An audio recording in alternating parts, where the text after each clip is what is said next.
Office still stands for talk? No. Offender in custody?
Good evening, happy Friday night. We're back.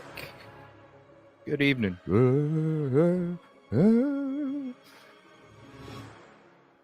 It's crazy. People can watch a 20-minute video and not understand the passion that's coming from inside my soul. Oh, it's passion, people. It's passion. It's what comes from the soul. It's where you get all of it from. We got some stuff to get into tonight. Damn, we got some stuff to get into tonight. Got a lot of stuff to get into tonight. Also, I did get all the PD press conferences together. I was not able to get them in order, though. So if we can get to that tonight, or we can do it tomorrow night. and have it all mapped out. I'm my headache. I'm having a headache. It's still not gone away. So I need your positive vibes sent my way to get rid of this freaking headache because it's pounding. But we got a few things to go over. We're going to go over, I'm just going to call it secret room number 3. Because there was the secret room number 1. I'll show you when we get into the pictures. And then the secret room number 2, which the latch, the one that we showed on June 6th last year, or this year, almost last year. And then the secret room number 3 that all of a sudden came about. I mean, we explained it last night. Like I said, they're 6 months behind on our shows, so they'll catch up.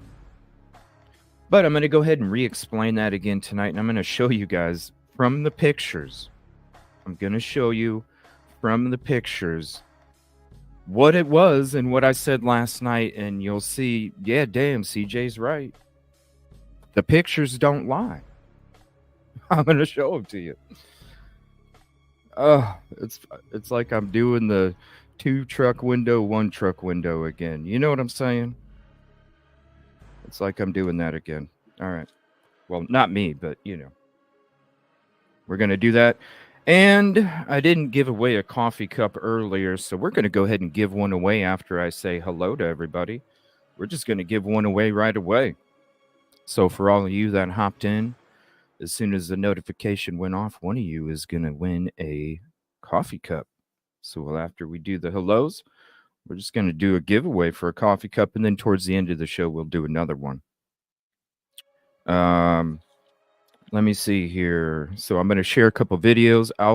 We were talking about when the secret room boom that came out a month ago and how we talked about it on June. I'm going to share that link with you guys. A lot of people were asking for that earlier.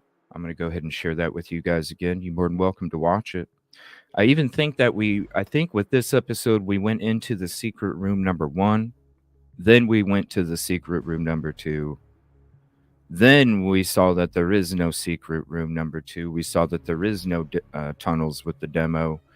And then now that there's a secret room number 3, I'm just going to show the pictures for that too. So we can move on into 2024 without any manufactured bullshit. It's already enough. It's already enough trying to sleuth the real shit instead of trying to waste time sleuthing on dumb shit. You know what I'm saying? All right. So I'm going to go ahead and say what's up to everybody. We're going to get into it. Thank you all for joining. Please hit the like if you haven't yet. It is the free way. And we got a great episode tonight. What's up, 49er girl? Number 1, Scarlett. Number 3, thank you. Detective Golden, ticket number 5. Kiv Kitty, ticket number 7. Thank you all for hopping in. Kelly Miller, the golden ticket number 8 with the purple heart, coffee cup, red heart, and the happy angel emoji.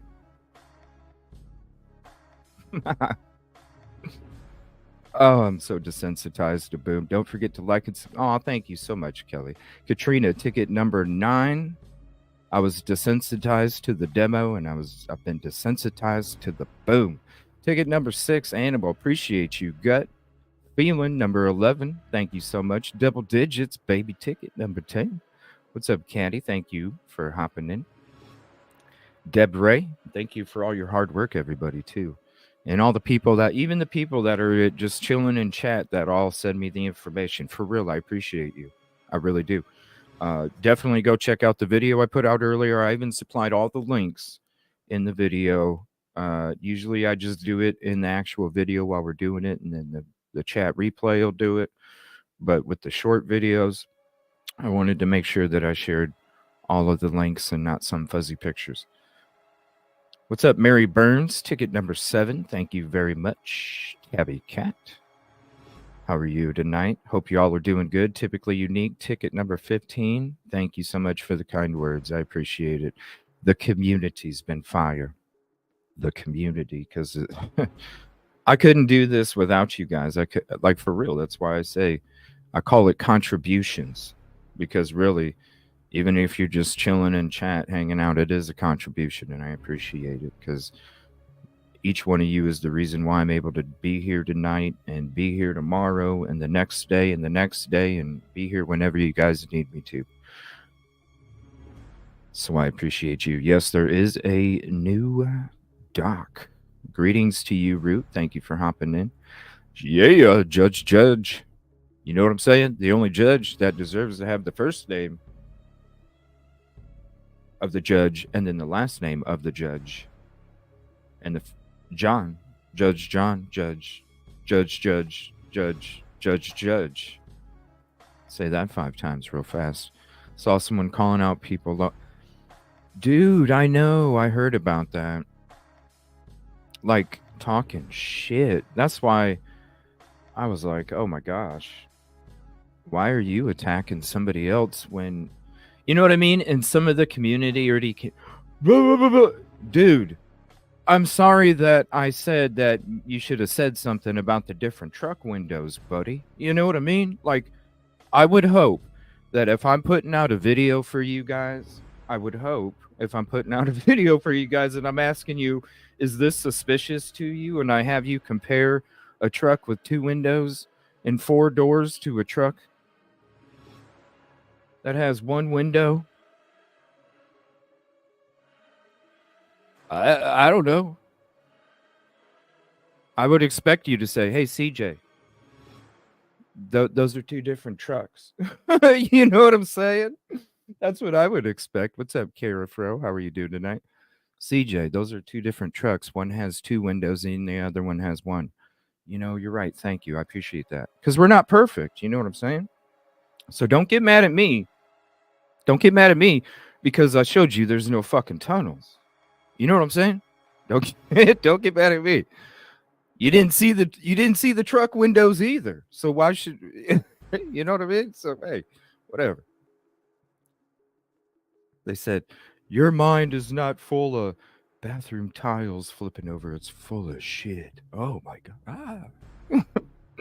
And I said, what you eat don't make me shit, does it? No, it don't. What's up, Swamp Side? Thank you for hopping in. It really don't. I actually enjoyed some Burger King today.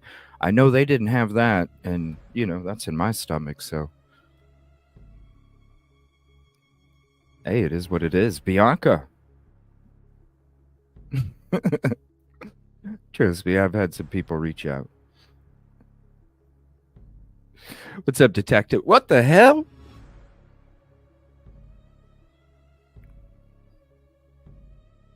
I can't turn around like that, Detective. What happened? What's up, Kelly? Caddy is a badass sleuther. That's for sure. Tragedy? No. What tragedy in Massachusetts? I did not hear about it. I tried to take a little nap to try and get rid of this headache, and it didn't work. And I tried ibuprofen, and that has not worked either. Moto, thank you for hopping in. Appreciate you. Iris, how are you?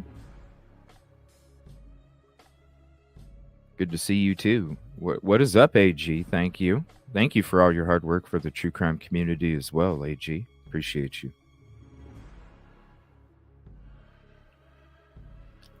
New revelations? No.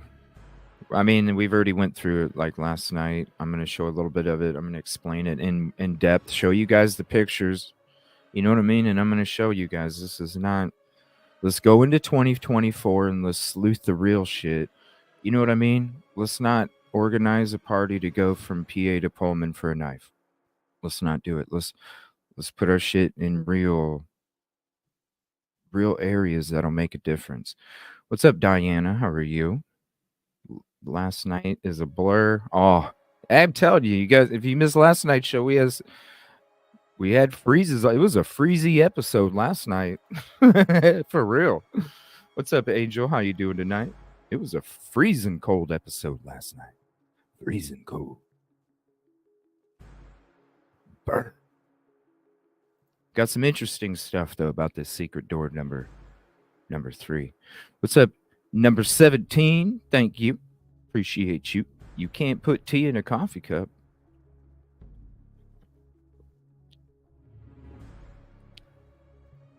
Oh yeah, we're going to be debunking that shit right away. Yes, there is a new doc. We're getting through the hellos. We're going to give away a coffee cup, and then we're going to debunk that shit right away. Let's just look. We already did it last night. I'm going to show a little bit of last night, and I'm going to show you the shit today. And come on now. After tonight, please. You know what I'm saying? Let's put the tunnels and let's put the secret door in the 2023 capsule. Let's go into 2024. And let's sleuth some shit that will make a difference. Like a difference. It's coming from here, baby. It's coming from here. All right, so I'm going to go ahead and switch it up. We're going to flip the screen, and then we're going to give away a coffee cup real quick. Give me one moment.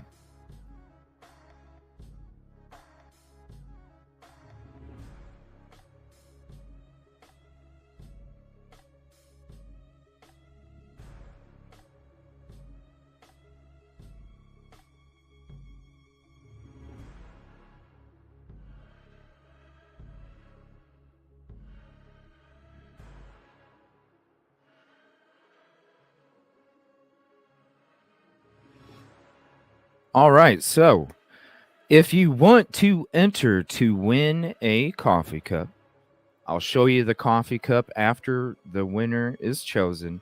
Hashtag capital PPP, just like it's shown on the screen. If you'd like to enter, I don't care where you're at, even if you're overseas. I don't give a shit because it's about you. If you would like to enter, hashtag capital PPP, and we will go ahead and leave it up.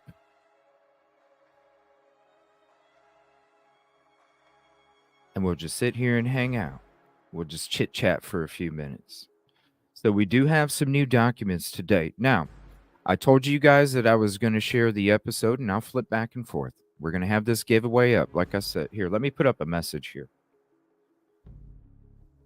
To enter, because we're going to leave this up for a few minutes here. To enter coffee cup giveaway, type hashtag PPP in chat.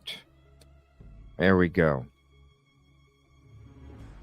And go ahead and spam it if you want, because who knows? I'm not going to tell you that the first time you put it in there means that automatically, I can't tell you that. I don't know how good this shit works.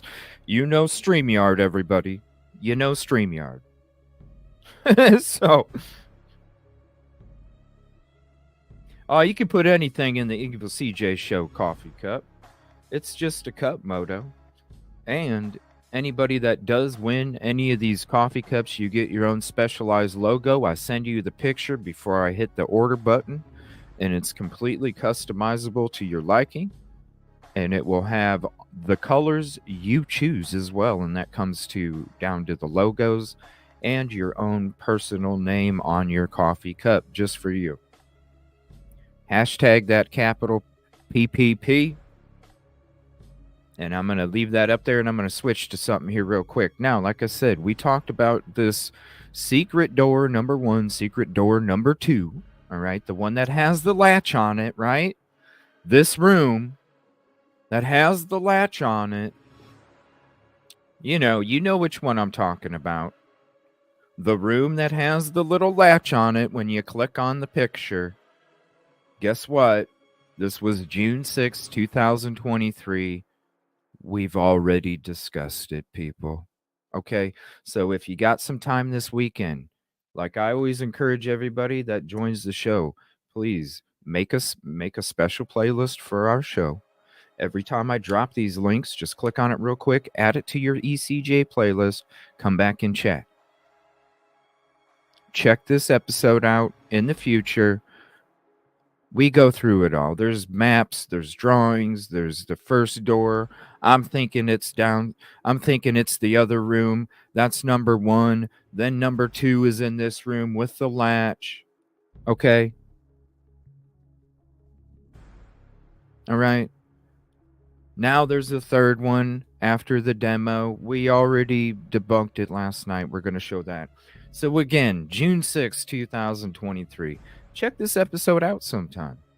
It's a very interesting conversation, and I even had somebody up on panel that actually used to go party at that house and went to the University of Idaho.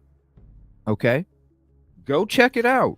June 6, 2023. It's already been discussed. All right. Now, the next thing. Last night. You know what? I'm going to save this for myself because I want to watch this damn thing again, too. Why not? I bet it is. Because I remember there was some lady on there. I can't remember. Sunny, I think. She went to University of Idaho. She partied at the house. She would know. She talked about the walls. We had a great show that night. Again, to enter the coffee cup giveaway, type hashtag PPP in chat. Go ahead and spam it if you want. And then I'm going to give you another link here in a second. We're going to get this thing knocked out. What's up, SM? How are you doing tonight? Thank you for hopping in. Definitely go save that link. You can put water in your cup, Moto. You can put water in your cup. Hey, Yolie. What's up, Yolie? Nothing. How are you? I'm all right. How are you? I'm doing good. I'm ready to get this. You know, we even talked about it last night. Remember the hole in the wall? You know, when they were doing the demo? Oh, Yeah. right? You know what? I'm confused about the tunnels. I don't understand it. I don't know what I mean, I'm missing the link there. I don't get it. Okay. So back in the beginning of the year, okay? Back in the beginning of the year, I had a lot of people reaching out to me about underground tunnels.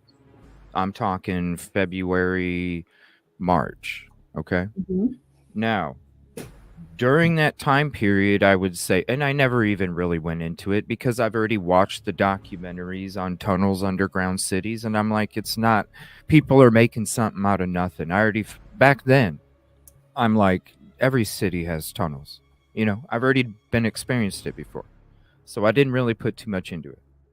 Then there was, about a month or so later, there was another creator that came out on the scene and talked about tunnels. And because I was friendly with this creator, I went ahead and discussed it too.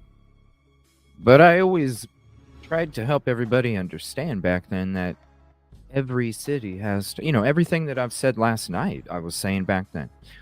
Eventually, because there was a lot of clicks and views that came along with it and some other things, there was a following for that. You know what I'm saying? And he's actually the one that started the tunnel conversations because I wasn't even discussing it. He started discussing it.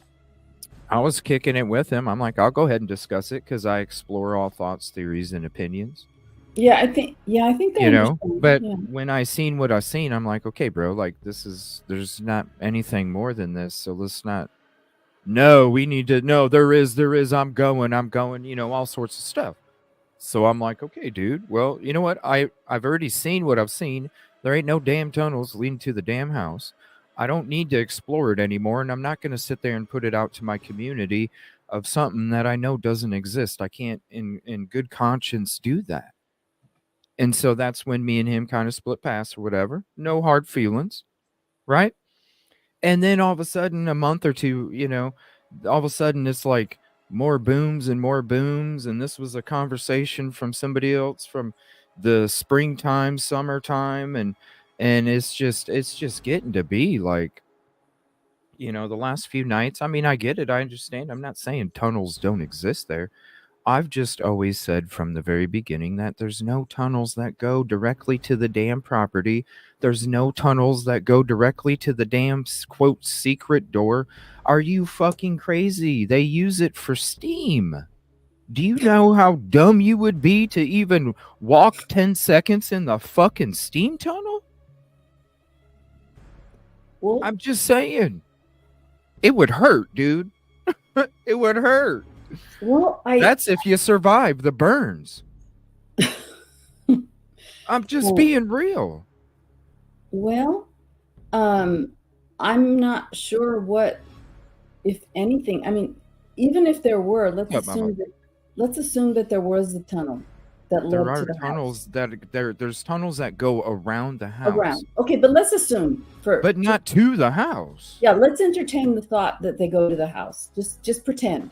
What, you got Al Capone's dirt pathway, you know? Like, I don't come understand on, what dude. that would do. Like, what are you trying to say? Like, even if a tunnel did go up Like, there, like what? you got a secret compartment that holds off the steam, so then you can knock 3 times and it opens on its own. You have to walk through a dirt tunnel with a fucking a torch. I mean, come on. Yeah, I There's don't know. I never understood it. I know that there was a creator who I liked and who you helped promote that was into that. But, I thought it was just like, look, these people might party down here, whatever. But I don't know that it has anything to do with anything other No, than, it's nothing.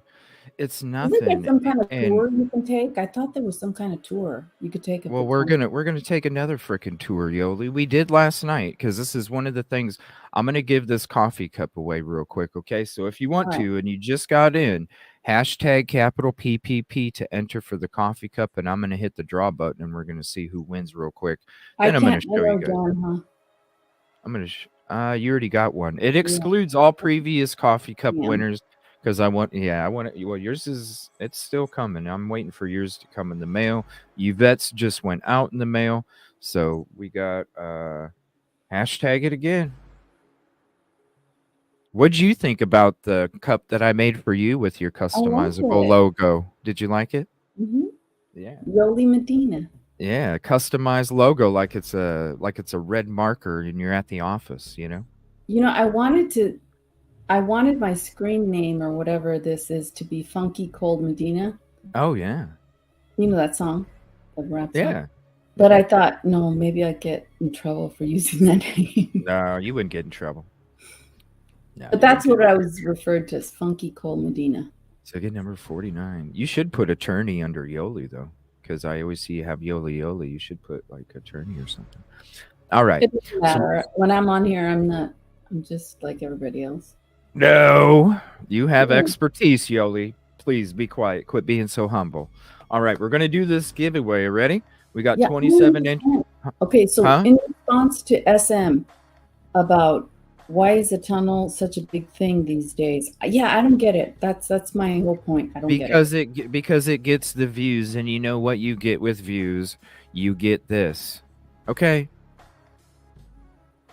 Whether you get donate, look at the views, right? You know how much I make off of one show. Oh, we don't need to know. No, I'm gonna be honest with you. This is how much I make off of one show. Oh, don't tell us. It's you can look it up on YouTube. This is how much I make off of one show minus any kind of contributions. I make anywhere, and this is before taxes. Okay, before taxes, I make anywhere from $18 to $36 a show. Okay, seriously. So you can sit there and say that you're not about the clicks and views, but when you have and you keep sucking people in and you look at the views of my shows, which I only make $18 to $36 before taxes minus contributions, you look at their views, cha-ching. Okay, that's why it's such a big deal. People can claim that they're not about it, but you and me, Yolie, we already talked about it last night. All right, we're going to do this coffee cup real quick. We got 28, ticket number 48 for Mama 5. Here we go. And we're going to draw right now. Who's it going to be? Who's it going to be? Who's it going to be? Who's it going to be? Who's it going to be?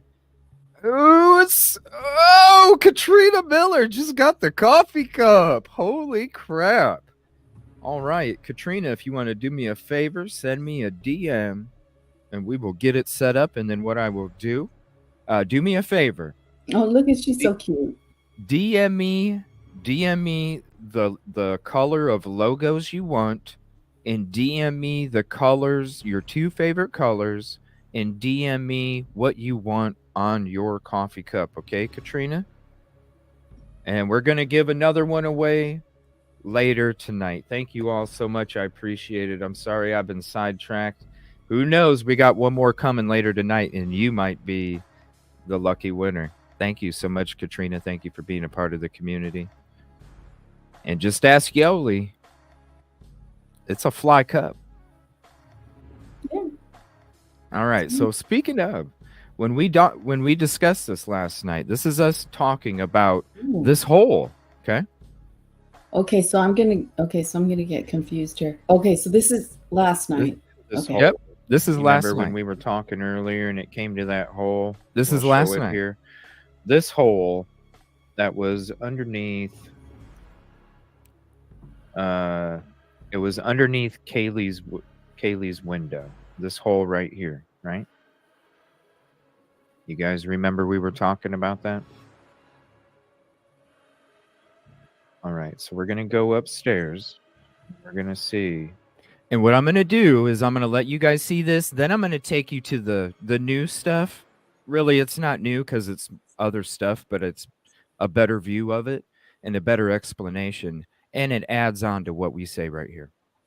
We're going to go to Kaylee's room. I don't know if we'll actually be able to turn around. Yes, we can.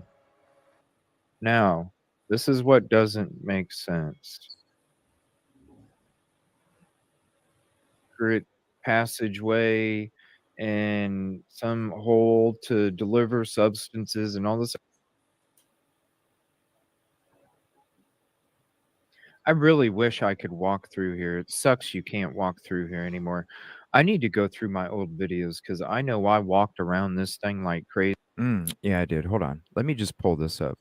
I'm going to explain it this way. I already have other stuff set up. So when you look at the picture that was presented, right? And here is this. When you look at what's presented, I want you to see something very clearly, okay? And this is what we discussed last night. I'm just going to give you the quicker version. All right. You see you got this window, all right? You see how it's got a frame around it. If anybody's put in windows before, if any... Freaking... Hold on one second.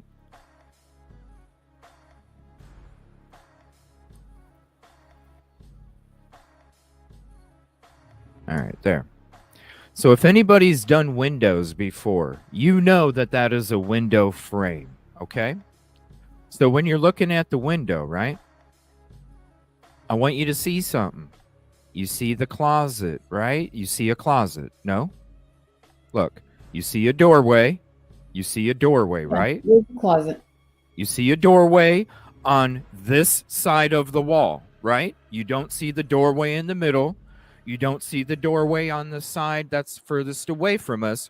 You see the doorway that is on the side that we're first getting to, right?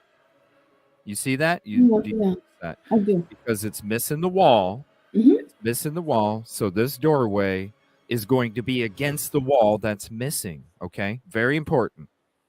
You see this right here. You see this outline of a closet, right? Mhm. Okay. You see this over here. You see this is the side of the closet. You see this is the frame. This is the frame to a sliding glass door, people. Okay? Now look. Oh, yeah. Mhm. Okay. So you see the door frame that would go against the missing wall. You see a closet. You see a frame for a freaking sliding glass door. You see the window right here. Now Yeah. watch. Now watch. Because this right here, see right here? That's your stairway to go downstairs. Mhm. Watch. Watch. Now, when I take you here,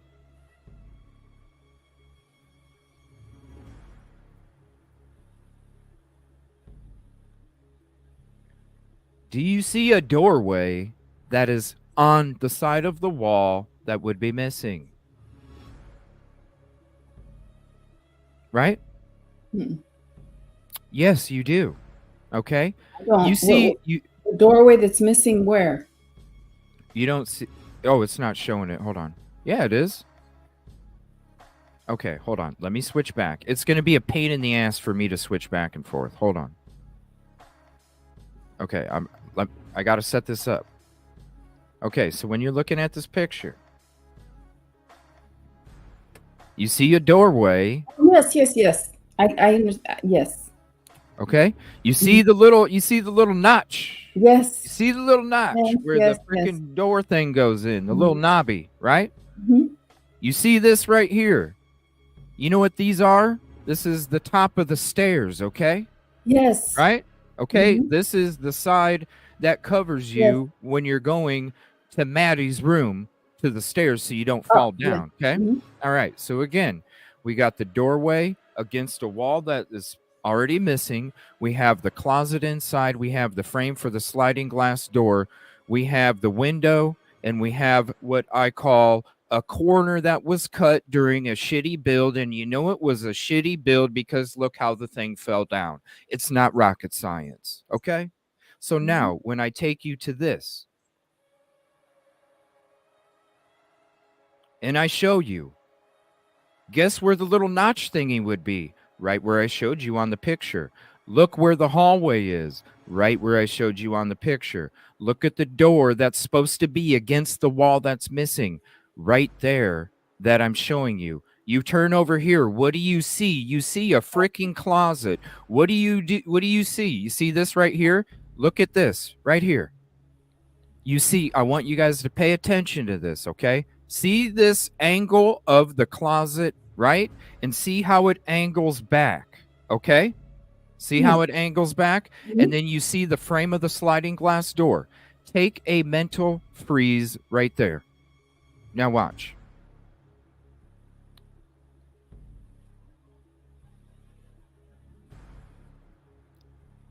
What do you see right there?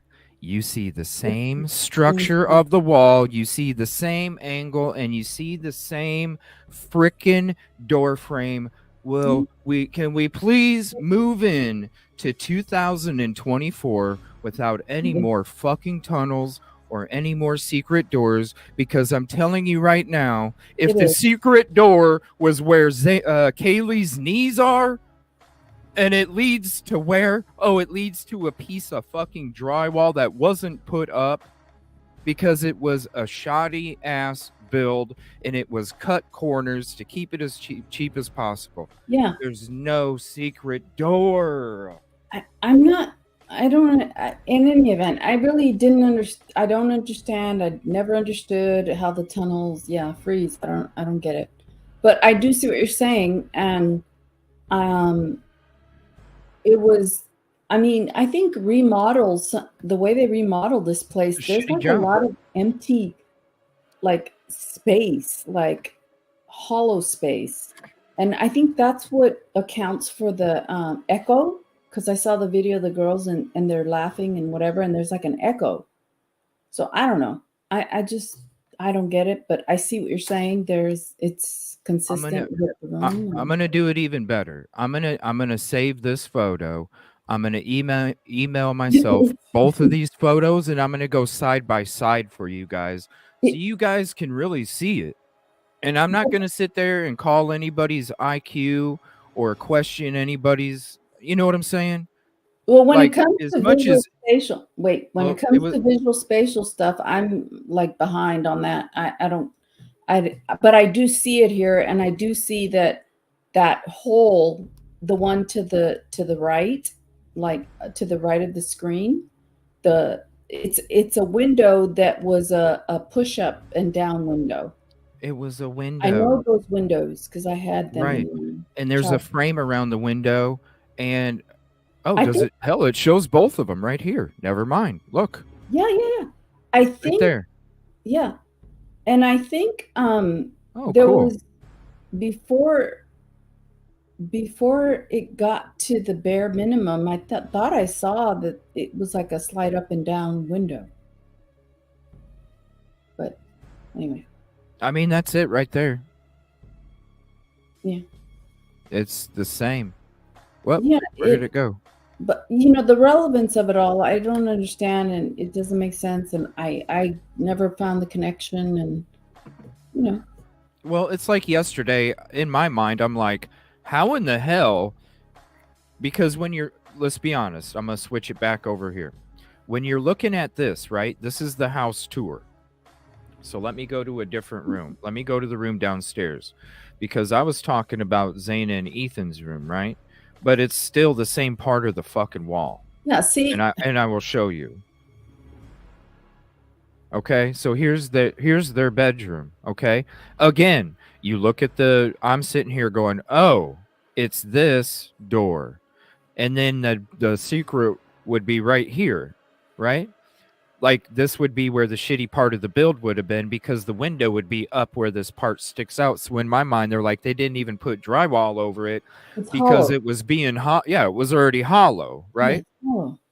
But and that's only because when I looked at the bedroom upstairs, when you look over here, you're like, how in the hell could that fucking window fit in that spot? There's no way. So that's what led me to think that it was downstairs in Ethan and Zaina's room over here. But then as I'm sitting here looking at the pictures that I was showing you, then I'm looking at it and I'm going, wait a minute, now that more of it was removed, I'm going, wait a minute.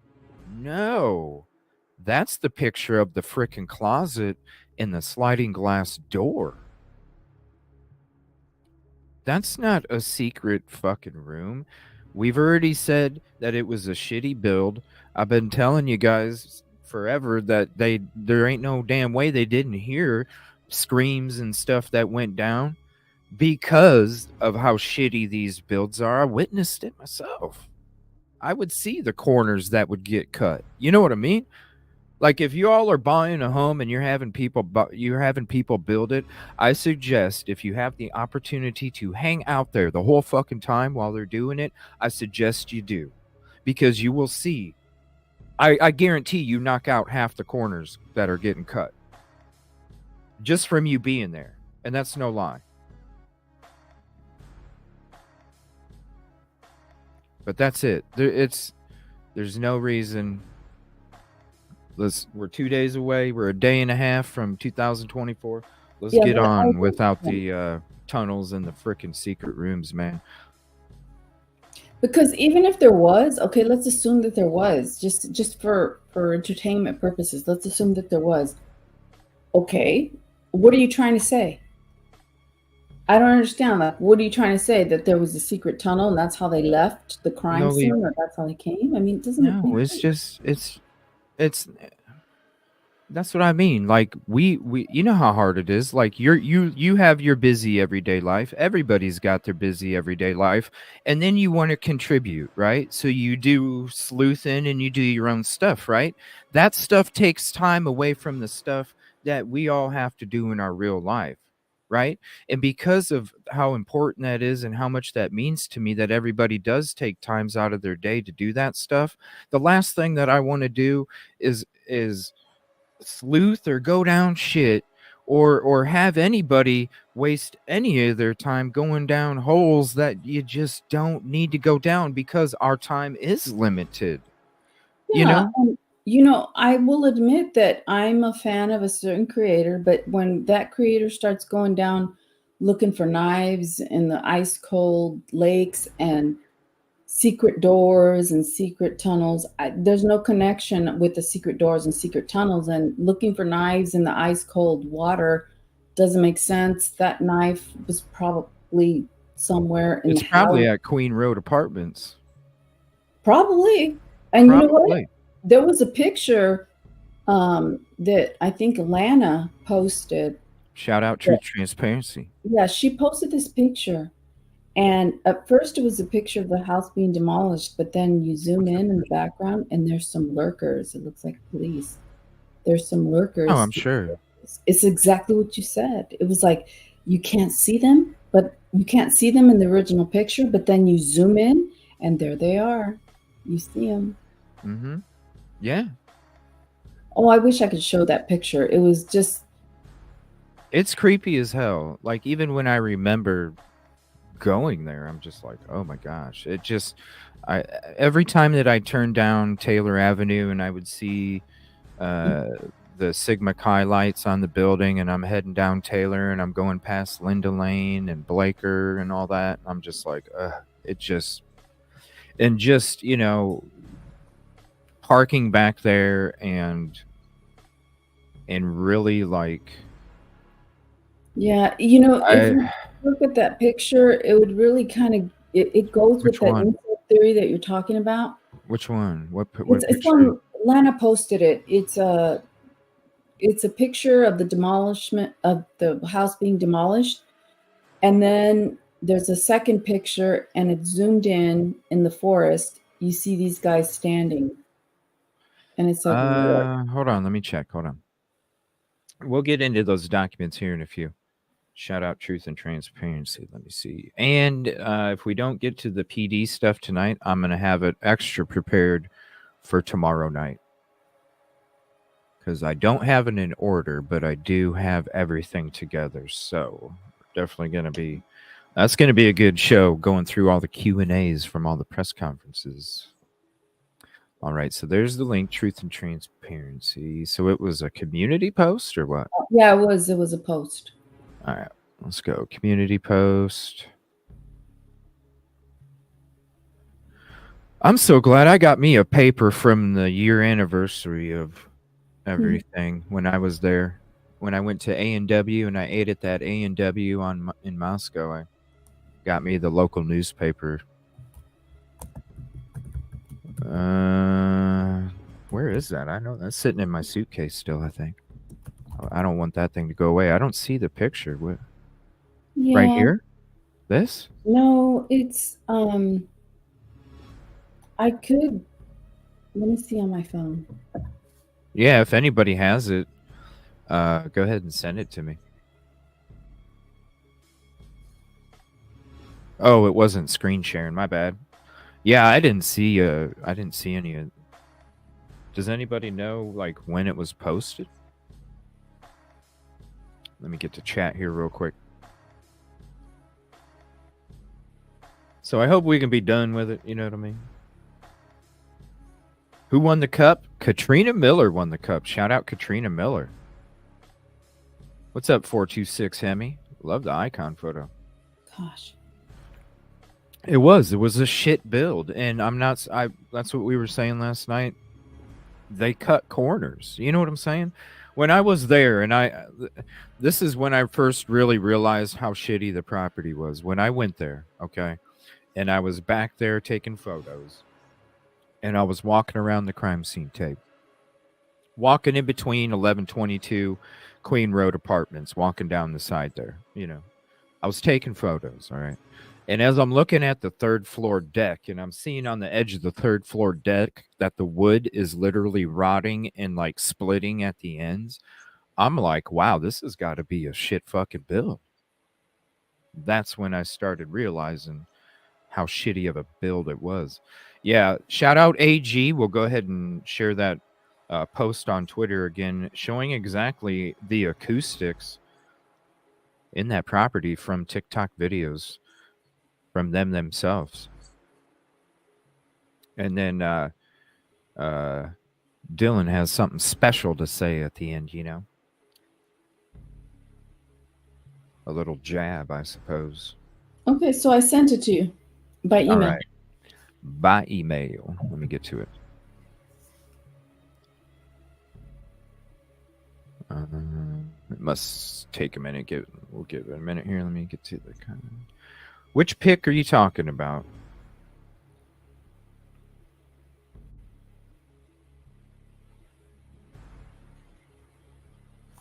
Yeah, nothing but facts, Tiffany. Just like earlier, I dropped all the links for everybody. I'm not giving you pictures with fuzzy shit and circles. I'm giving you the links so y'all can... Let's move into 2024. Let's sleuth the real shit. You know what I'm saying? Instead of looking for a knife, we should have set up a damn protest. You know what I mean? Like, it could have happened. I don't have that kind of force. I don't have that kind of... my voice is not that strong. It's not that huge. You know what I'm saying? Like, I don't know if it... Come on. Well, the thing you got to do... This is a gift. We should use it for the right reasons. You know what I'm saying? if you go, well, I sent it to you, but if you go to Truth and Transparency and you go to her community page, you will see. Here it is. It's just a link to her channel. Yeah, but you will see in her community page. I already went there. Yeah, that's where I was going. Look, I'm already there. Oh, that's what I was saying. I looked for the picture. I don't see it. Which one? It's 1 day ago. 1 day ago? Mm-hmm. Yeah, I don't. Yeah, it's the one with the tractor. It's the one with the. I'll show you. Okay, up. That's a video and a video. Those are videos. That's about some other case. That is a report, and that shows a picture of. Yeah, I don't see it. Hold on. This thing. There's this 2 pictures. A day ago. Here we go. This one. Is that a door? No. This thing right here. This thing.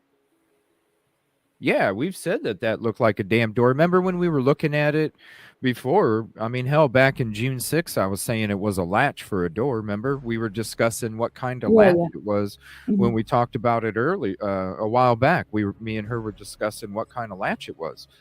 Yeah, it's a fucking door, but it doesn't go nowhere. It's a cubby. It's a small cubby for storage. Like, there's no room for storage there, people. Just like, okay, this is secret door number 1. I'm going to take you back over here. This is secret door number 1, okay? Pardon me. It was Truth and Transparency 1 day ago, and the demolition day 1, and it says poppin' wheels like a beast. Poppin' wheels like a beast. That's the title. Let me see. Hold on. It's perfect.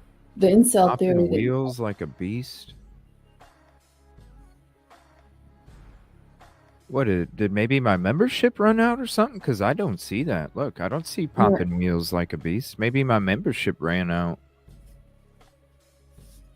I don't see this 2 days ago. No, that's just a. On the community page. Is that a door? I'm on the community page. I don't see what you're talking about. There it is. Okay. Okay, this one. Let me get to this real quick. So yes, this is a door, right, people? But this is what I'm going to explain real quick, and then we'll get to that. This was secret door number 1, okay? So back on June 6th, when people were asking me to get into the secret door, this was the secret door number 1. This was secret door number 1.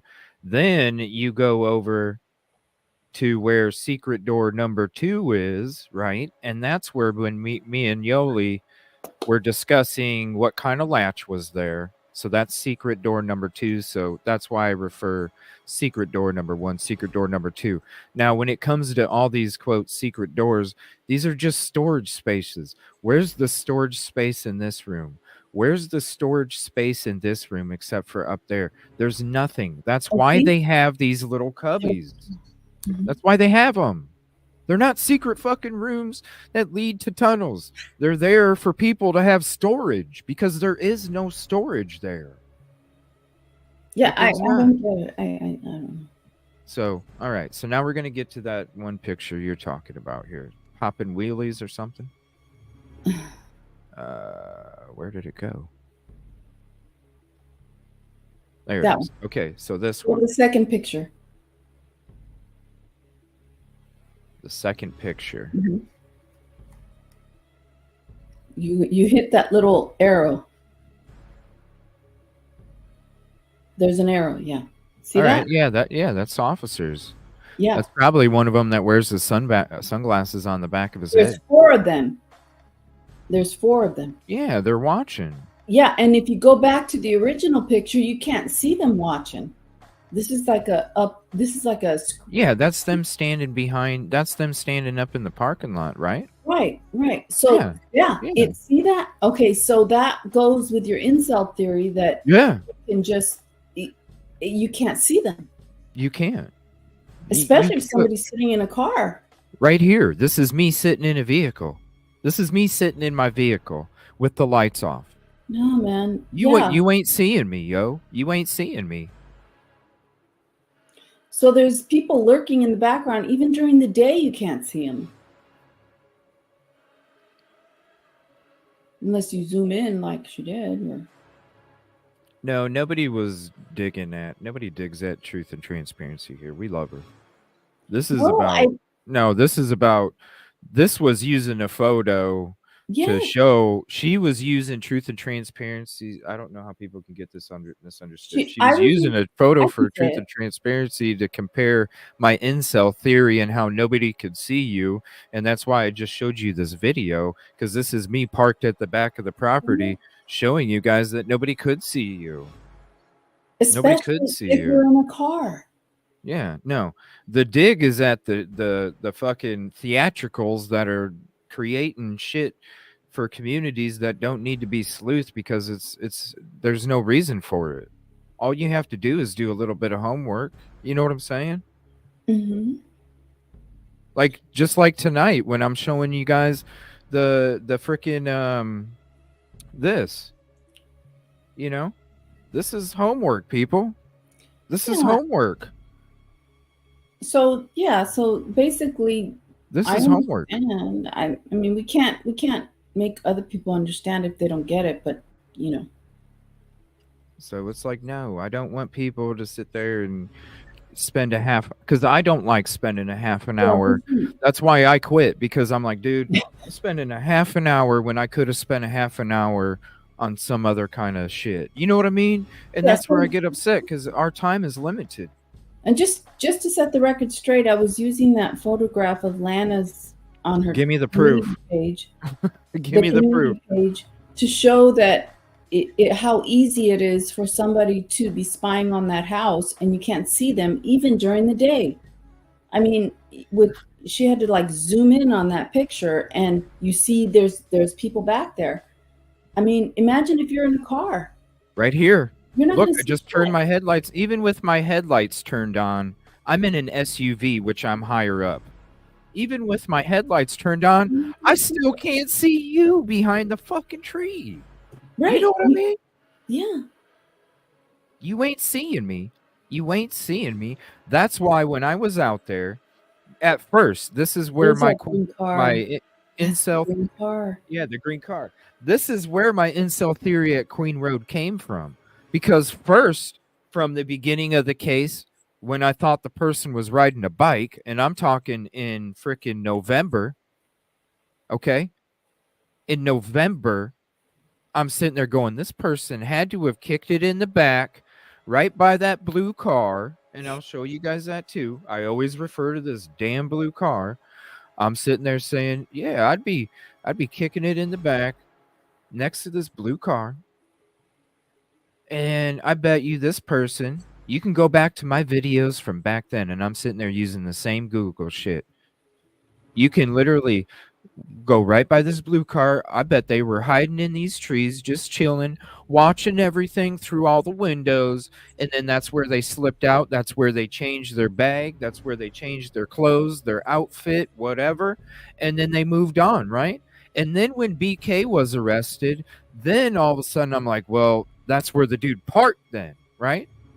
But then after I went out there, and this is why I'm saying it's such a huge difference whether you're watching it and looking at it and exploring off of other footage and pictures for a year.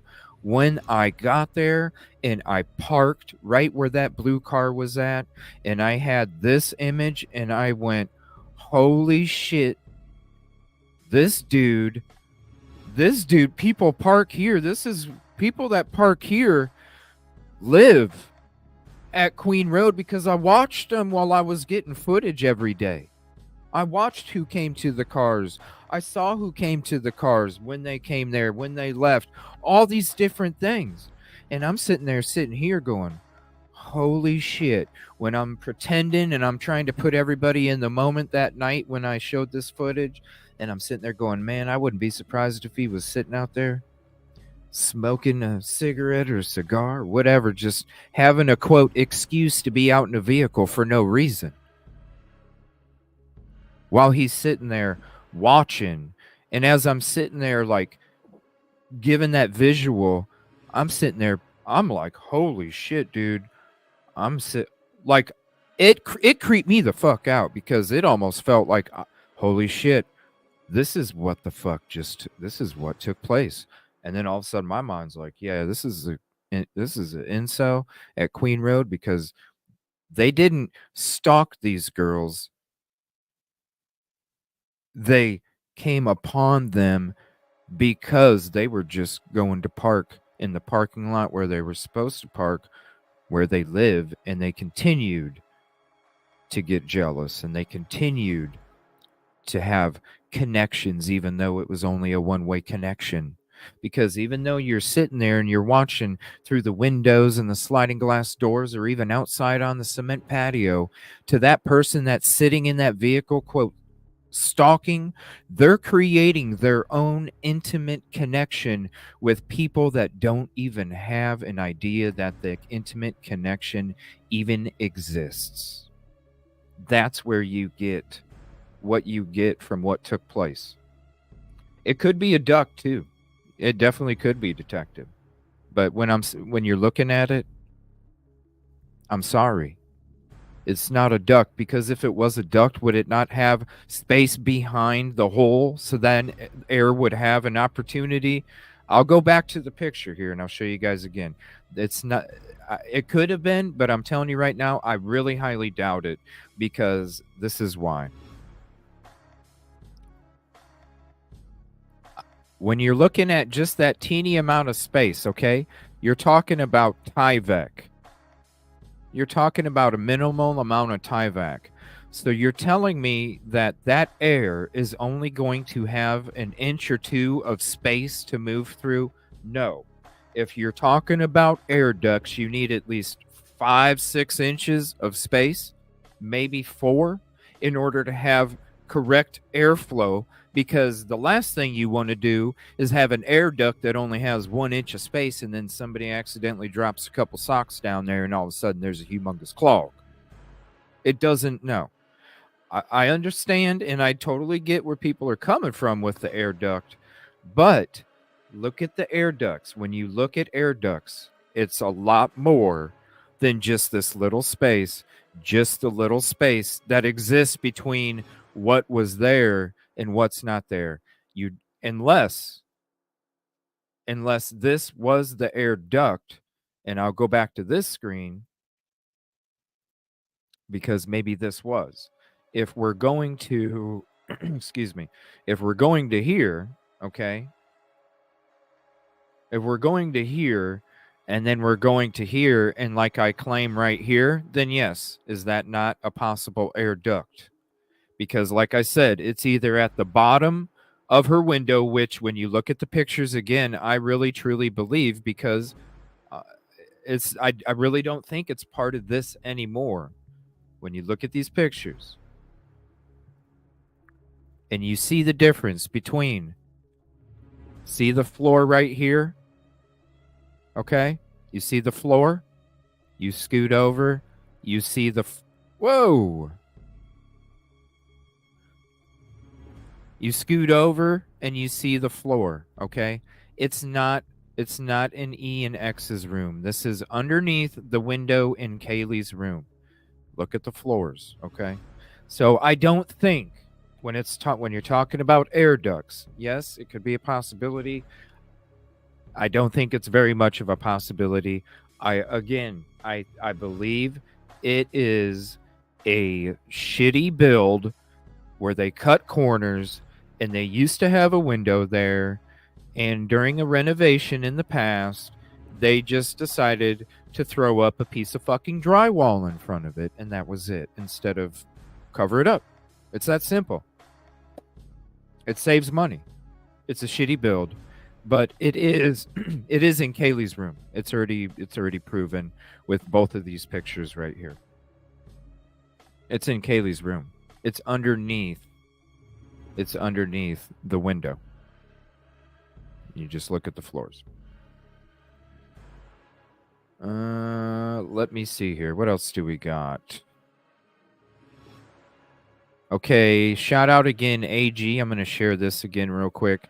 Now, this is the post that AG put out earlier when it comes to the acoustics of the property and why it's important. Listen, you know, they could have taken out plywood, they could have taken out floorboards, but you know what? They could have put it back up for the jury, right? They could have put it back up. They could have put a piece of plywood on the floor. They could have put a piece of plywood. Just patch it. That's all you need to do. It doesn't have to be perfect, right? It wouldn't, especially for a jury, if they needed to hear acoustics. Then I think that you're going to spend some money on some plywood to go ahead and recreate that, because it's very important. And this is why I want to shout out AG again, because this is an important tweet that definitely needs to be retweeted, because this is something that we've all watched a long time ago. These are videos that were being put out in December and November after the crime took place, where we were seeing all these TikTok videos. So this is going to be a couple, it's really going to focus on the acoustics. It's really going to focus on the acoustics, and that's what's going to be important. It's not when you're talking about how shitty these builds are, just like there's nothing in that wall, right? Just like they didn't, that too, Moto, furniture also affects it. Because you're talking sound waves, and if you're looking at a pool and a wave on water, if there's an object, it gets affected. The sound waves are the same. So definitely 100% true. Recreate the furniture as well.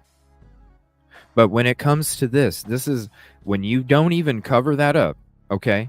When you don't even cover that up, because listen, somebody could have kicked the damn drywall and all of a sudden, damn, their whole foot went through. Normally, if it's a good builder, they're going to make sure that has a piece of plywood over it, okay? Now, what I'm saying is when you look at how shitty that is, that's why these walls could have, number one, the acoustics, when you listen to the acoustics of the TikTok video, and then you compare that with what the jury might need to know when it comes to the statements of the witnesses, who heard what, when they heard it, how they heard it, if they could have heard it, all sorts of stuff. Very important. So this is the TikTok video from AG. Give me 1 second. We'll get it switched up for that. And I'm going to turn down the music, so that way you guys can hear the exact acoustics, because it is crazy, crazy, crazy different than most houses. And you'll see what I'm saying when you hear this. If you didn't hear it earlier and you haven't heard it before, when you hear how much these voices carry, the steps carry, the mopping carries, little things that they're doing carry in these rooms, especially coming from this first floor up there, they have to. It has to be important to them. God, it smells like pretty dick in here. Murphy, you've been a bad boy. Listen to the echoes, man. God, it's 9:10. Guys, can anybody drive me class? I'm fucking late for my meeting. I was supposed to be there 10 minutes ago. Did anybody do their chores today? Fuck, I'm just gonna do it.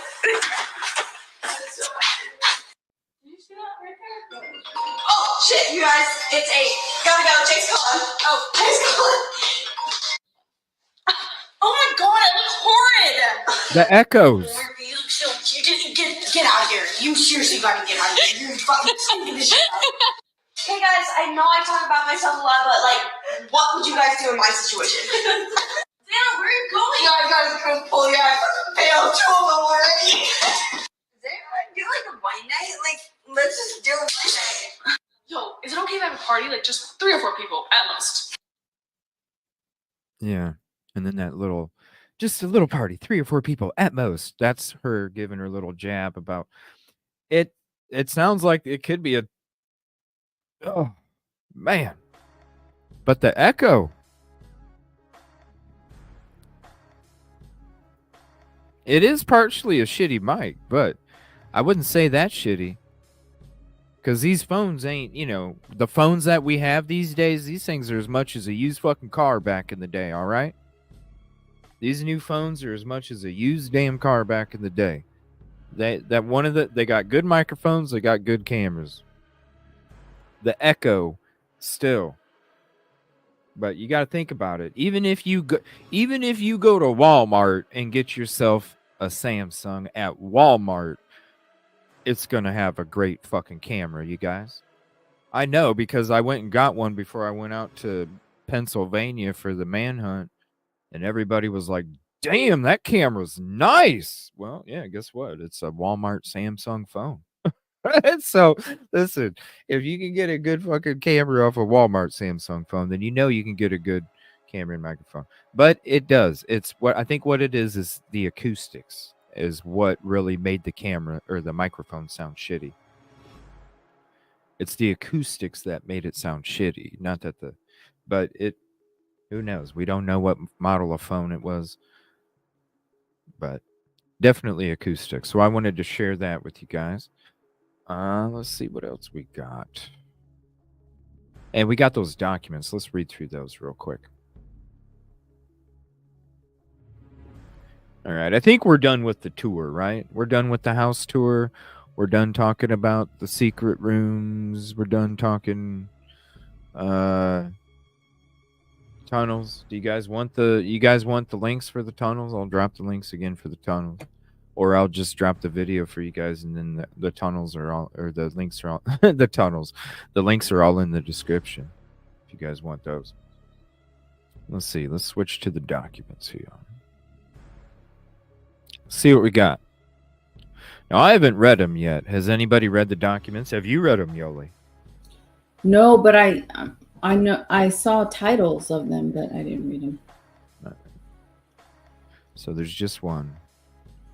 Well, hopefully they take the information that we showed, especially the two pictures by themselves, next to each other, and trying to show you guys what's what and where's what, and hopefully they take that information and they, you know what? Guess what, everybody? Somebody else already showed the pictures, and now it's not a secret room. Let's hope. Okay, probably not. They like to think that when they talk about something happens. Order setting hearings on defendant's motion to reconsider or for permission to appeal, and on the state's motion for scheduling order. Would you like to read these, Yolie? If you'd like to, let me know. I think they're short. We always enjoy it when you read them, so I'll let you if you'd like to.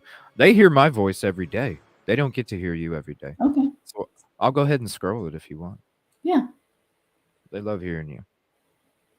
Yeah, I'll get it ready. There we go. Flip the screen. Oh, it's not showing it. Hold on.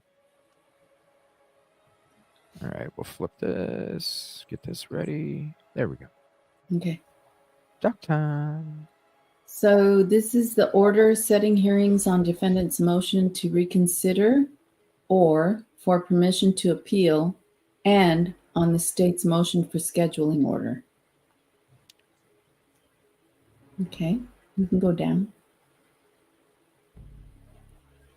Based on the state's motion for scheduling order filed December 21st, 2023, and defendant's sealed motion to reconsider orders denying motions to dismiss indictment, and in the alternative, for permission to appeal from interlocutory orders and a stay of proceedings filed on December 21st, 2023, the court orders the following. A hearing on defendant's motion to reconsider orders denying motions to dismiss the indictment, and in the alternative, for permission to appeal from interlocutory orders and a stay of proceedings will be heard on January 26, 2024. Yeah. Sorry. There's a date. I'm excited. That's when I allegedly start the trial again. Oh, no. It's crazy. It's Anyway. always on the same damn dates, man. I know. What the hell, dude? That's crazy. Moon and I don't know. Anyway, It's always on the same dates. beginning at 11 a.m. Pacific Standard Time, the court will hear argument pertaining to the sealed order denying motion to dismiss indictment on the grounds of bias, grand jury, inadmissible evidence, lack of sufficient evidence, and prosecutorial misconduct. This hearing will be sealed and closed to the public to protect the privacy of the grand jurors and the grand jury's procedures. At 1 p.m. Pacific Standard Time, the court will hear argument pertaining to the order denying motion to dismiss indictment for inaccurate instructions to the grand jury. This Yes. hearing will, yeah, go ahead. No, I'm waiting. I'm just excited. This hearing will be open to the public. The public and the media may attend in person or can watch the live stream feed of the proceedings found at https John Judge, baby. YouTube channel, blah, blah, John blah. Judge, baby. And then it says a scheduling conference will begin following the conclusion of arguments on defendants. Scroll. Oh.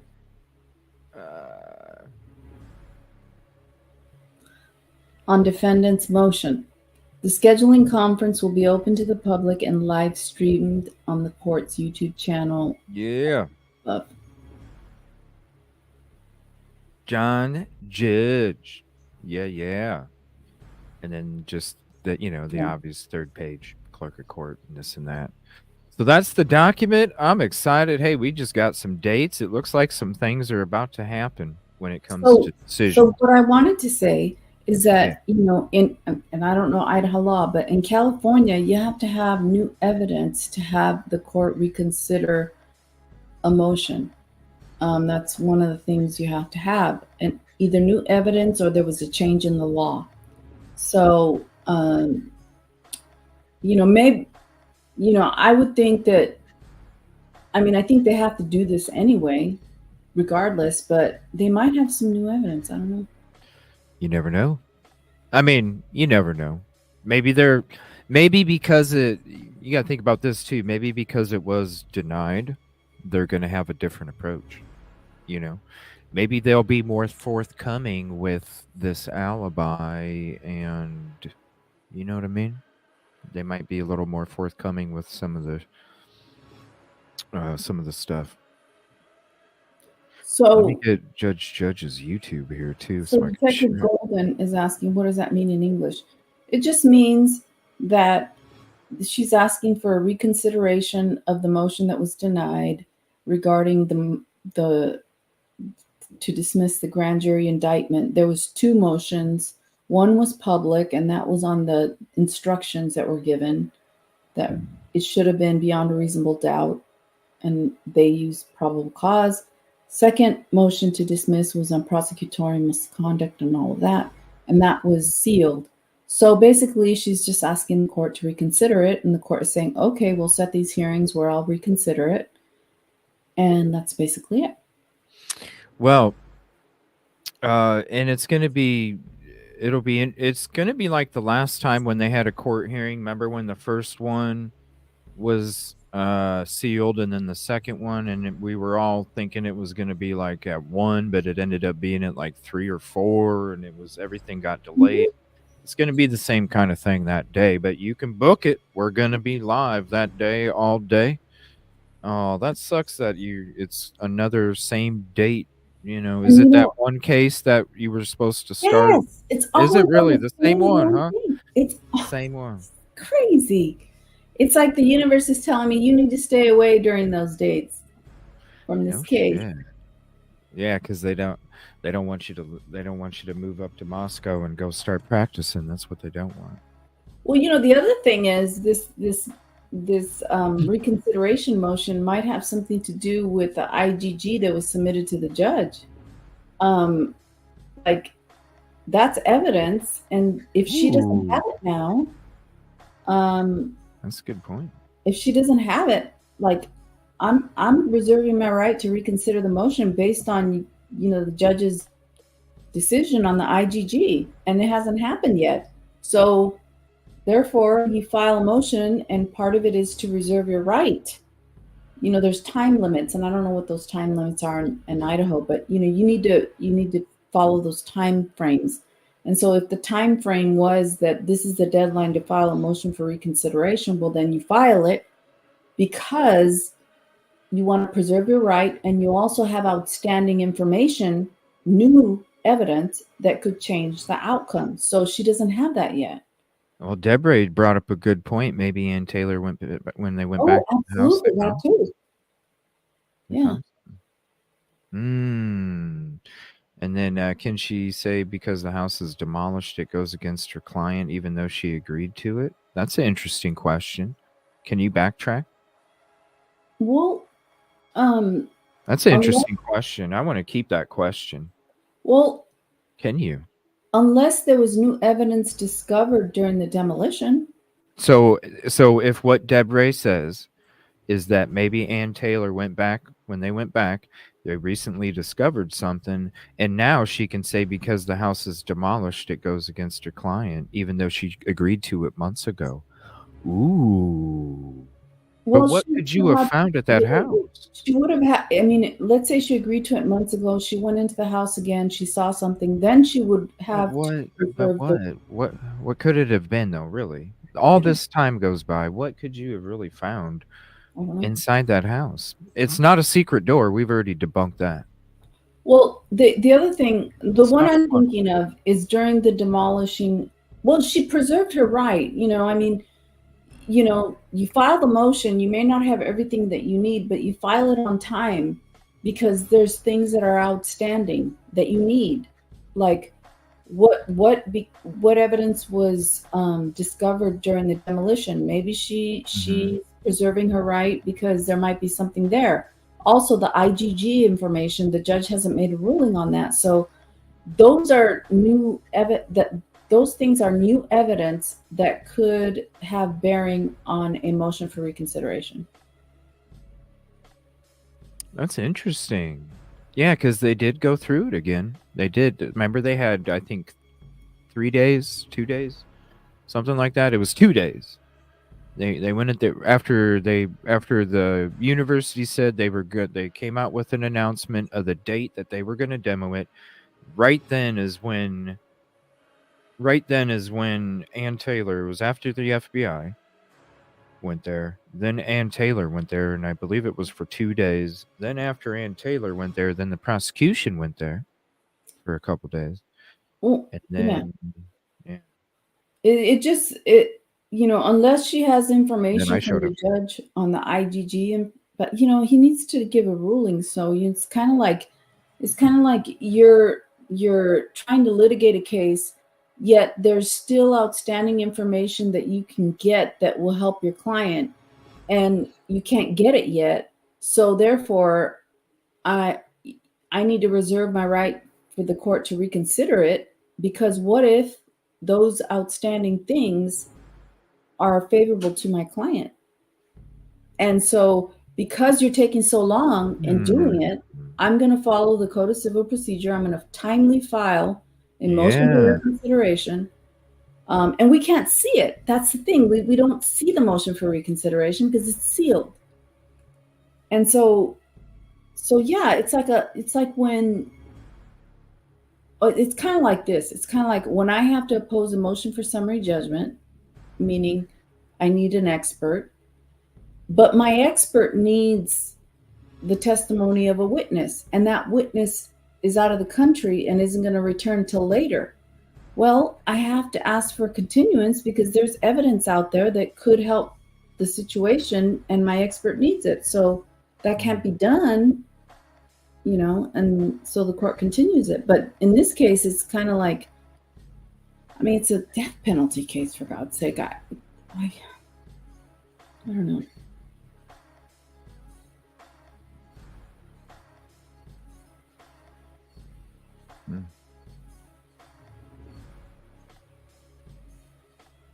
That's I mean, yeah, you must be on delay. Yeah, when it comes to the rooms. Yeah, it sounds like they're empty even though they're full of furniture and all that stuff. Definitely the acoustics are humongously important. Yeah. So do you think he could appeal it just off an ineffective? I don't know. I mean, wouldn't he have to agree with it? He would have to agree with it, right? With Ann Taylor. She couldn't just agree to the demo without his permission, right? She has to represent her client. And if he says, I don't want it demoed. And then she talks him, like, hey, look, this is the best idea. This is the best plan of action. This is why we need to do this. And she explains it, all that other stuff, right? You're sitting there having a conversation. This is a game plan. These are the chess moves. So he couldn't ultimately say, no, I don't want it demoed. And she can't just agree to it and say, yeah, I want it demoed, right? You can't do that. Well, What? You can?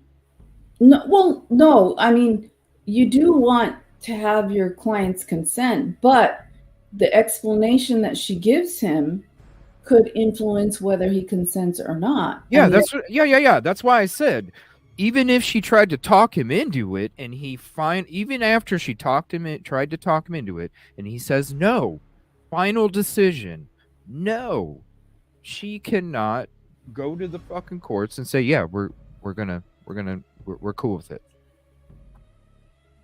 no, I don't think she can. Without his permission, because you don't. If his final answer is no, you don't have his permission. So without his permission, you can't, as an attorney, because then he could claim ineffective counsel, right? The thing about Because it he is, told her not to, and she did it anyway. That's ineffective counsel. but No? the thing about it is, in death penalty cases, if he gets convicted, it's an automatic appeal. They look at everything. But I'm not going to the automatic appeal. I'm saying, as of when it came to the decision of the demo, when Ann Taylor said that they agreed with it, I'm not going way down there. I'm going to that decision.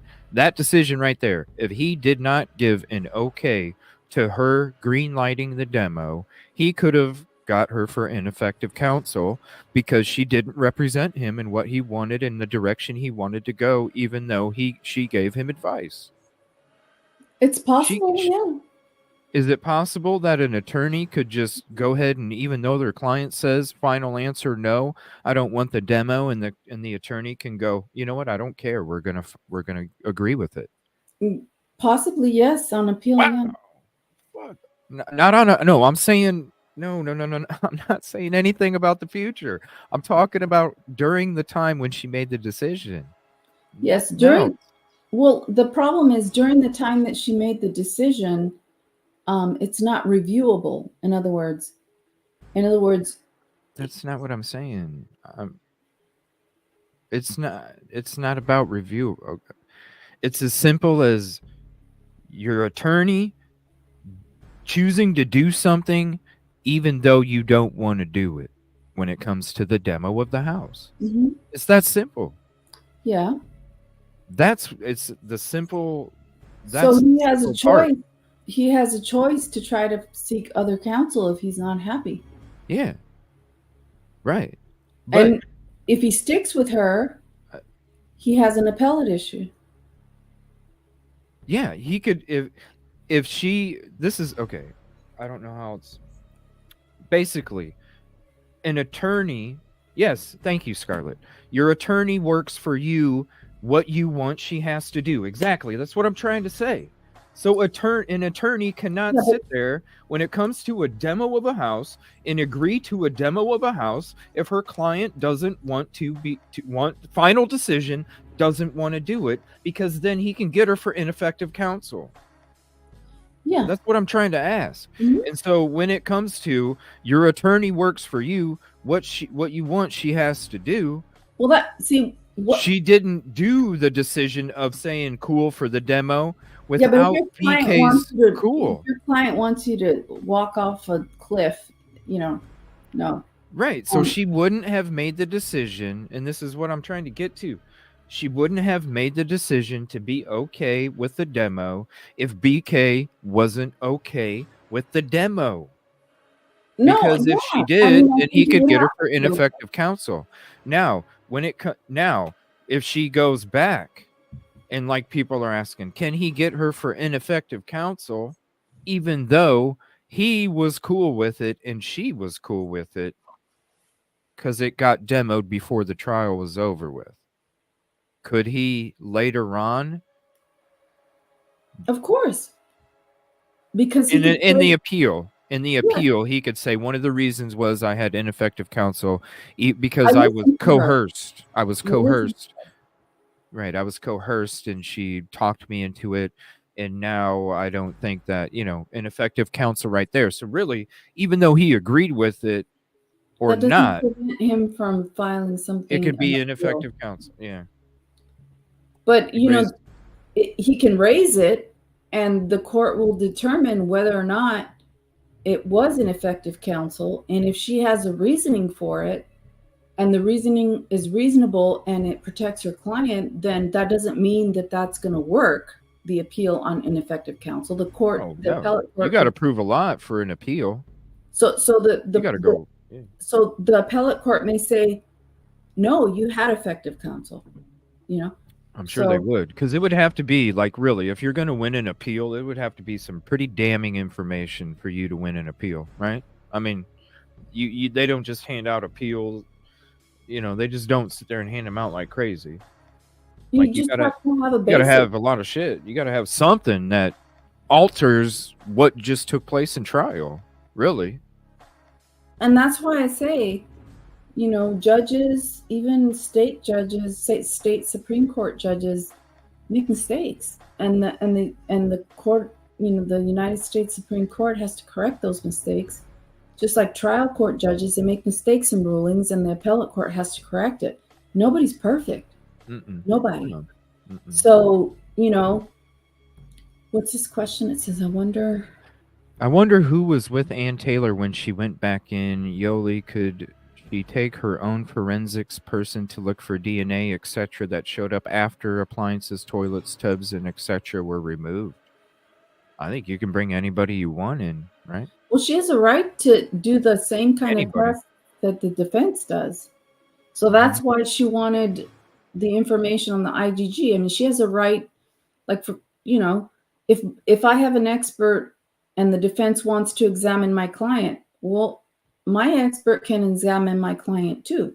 So you have a right, to do whatever testing the defense did.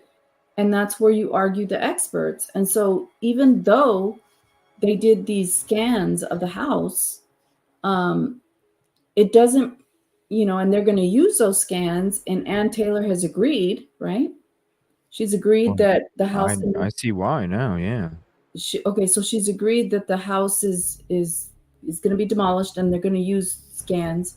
That doesn't prevent her from cross-examining the FBI on how they did those scans, because if they're arguing that it's that's a good. Yeah. It's true. That's a good point. Because every witness is going to be cross-examined by the defense. So these FBI people who did this, she's probably setting them up. So it's like, okay, they say the house is different now. It wouldn't benefit a jury. No, it's different. Okay, so when you did the scans, it was different. So the scans are not substantially similar to how the house was. So therefore, she can get it excluded. So she's probably on a path. Ooh, she's playing chess. She's playing chess because she's looking at the move after the first other two she makes before that third one. Yeah, no, it's all, I can see it. And I do see her also, with the alibi. I know a lot of people thought it was a piece of shit alibi. No, I don't necessarily think that. Yeah. Well, a lot of people did. But here's what I think she's thinking.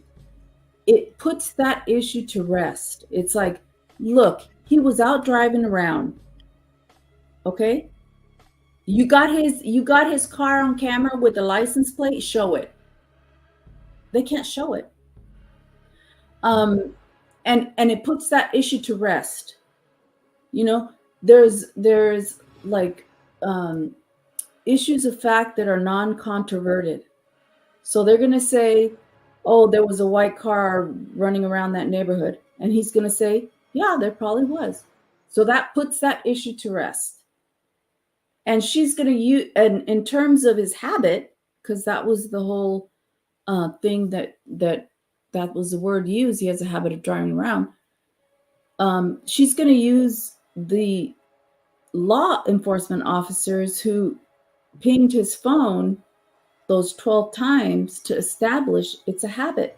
She's also probably going to use other people that know Brian Koberger and they know that he had a habit of driving around. There may be somebody local who says, yeah, this guy would come around and, all the time, 7-Eleven clerk that says, I saw him all the time. He would drive at night, he'd come by and get, a chocolate or get some kind of energy drink or something. And so that's how you establish habit. And so that puts that issue to rest. And so therefore, it's like, what are you going to fight about? Like, yeah, he was out driving around. So what's your point? Yeah. And who's to say that, just because they didn't offer some of the information, they just didn't want the prosecution to have a look at what cards they have so then they can manipulate that and twist it into their story as well. I see why they want to protect the alibi. You know what I'm saying? If they feel that that's the one reason that's going to give them an opportunity to show his innocence, why would they want to show the card? Because they're not showing their cards. She's been asking for the IgG for months, and they haven't supplied nothing. I would hold those cards to my vest too. Yeah, so it's one of these things that, like, I don't find anything that she's done to be bad. No, and when I was hearing, I remember when with the demo, I was like, whoa, you know what I'm saying? But then as we started to get into it, and I'm like, especially when we were listening to those prosecutors, and they were saying that it was, good for the defense and why. And then we've had people in the community, even you, talk about how it would be good for the defense and why. And it's like, shit, it's been a win since day one for them when it comes to the demo. But that's only if I put my attorney hat on and I'm defending Brian Koberger. If I don't have that hat on, it hurts me that they tore down that house. Oh yeah. Oh yeah. Yeah. But if I put my defense, if I were defending him, oh God, you have no idea what kind of effect it would have if Brian Koberger is walking in the halls in that home, and knowing these jurors, knowing what they know, it just puts a picture in their mind. Like, you don't want to have that picture. You don't want Brian Koberger near that house if you're a defense attorney. Right. Like you were saying, you don't want them to even paint the picture. No. Them even being there. Nope. And they might say, the prosecutor might say, Mr. Koberger, can you stand over here? Like, I mean, geez. I can't wait for this trial, man. It's gonna be very interesting. What they, I don't know. I'm kind of nervous though when it's, what jury pool they're going after. How all of us are just, when it comes to the cell phones, when it comes to the DNA research and that kind of DNA, there's so many things on both sides, and all of us are also going to have to, when we're watching this trial, we're also going to have to, we're going to be hearing a lot of stuff from both sides, obviously, and none of us are even going to know if that expert is being 100% or not, So just because she agreed to the demolition of the house doesn't mean that she can't cross-examine the people who did those Pharaoh scans. And they can't talk out of both sides of their mouth. They can't say, oh, we're demolishing the house because the jury would have no benefit. It's not in the same condition. Okay, well, you did those Pharaoh scans when it wasn't in the same condition. So how is that admissible? It's not. It's not. Never before seen footage. No, this is, we already put this out a couple of weeks ago. You know what I'm saying? I'm like, damn, never before seen footage is from Law and Crime. God, I swear. Like what? Like, what are you talking about? It's so worked up. What are you talking about? And then a picture that shows the back of the property, like I show you guys, but they must have like zoomed it in so it wasn't an exact copy of mine. Because mine's actually zoomed back and has a hell of a lot better clarity. But you know, I yeah, got them sent to me. Yeah, I got them sent to me, and I was like, "Damn, that's shitty clarity." And that's supposed to be the never before seen when I showed you a zoom back with pixels galore. You know. yeah, So I figured I'd show this while we're sitting here chit chatting. yeah. I don't know. So Ann Taylor is probably just walking him down the path to destruction. She's just thinking, Yeah. The prosecution is sitting there thinking they're the ones that are being sneaky, and here Ann Taylor's like, "Yeah, buddy, I don't I don't I don't walk in tall grass without boots. You know, I don't like snakes slithering around underneath the tall grass coming up to bite me. That's why I wear my boots." That's what she's saying. You can go ahead yeah, and slither around me all you want, but I'm gonna end up stomping on you in the end. right. It's interesting to be a lawyer and a civil lawyer and look at these criminal cases because I've always loved criminal law. But what I do is very easy for me. I just let the expert do the work. It's not me. My Lee, question. How long duration do the ping show he was at first place for a certain time? We're going to have to listen to the experts on that. I don't even put as much. I don't know the exacts, all right? But we've watched a lot of different things and went through a lot of different classes here together. Where we've seen a lot of different experts. Even Eric Snowden was talking about stuff. That's, pretty much when it comes to that, Eric Snowden. I mean, what do you think? I think Eric Snowden's probably the one that's most knowledgeable. Yeah, I don't know because I'm not into the technological things, but here's what I will say about the technology.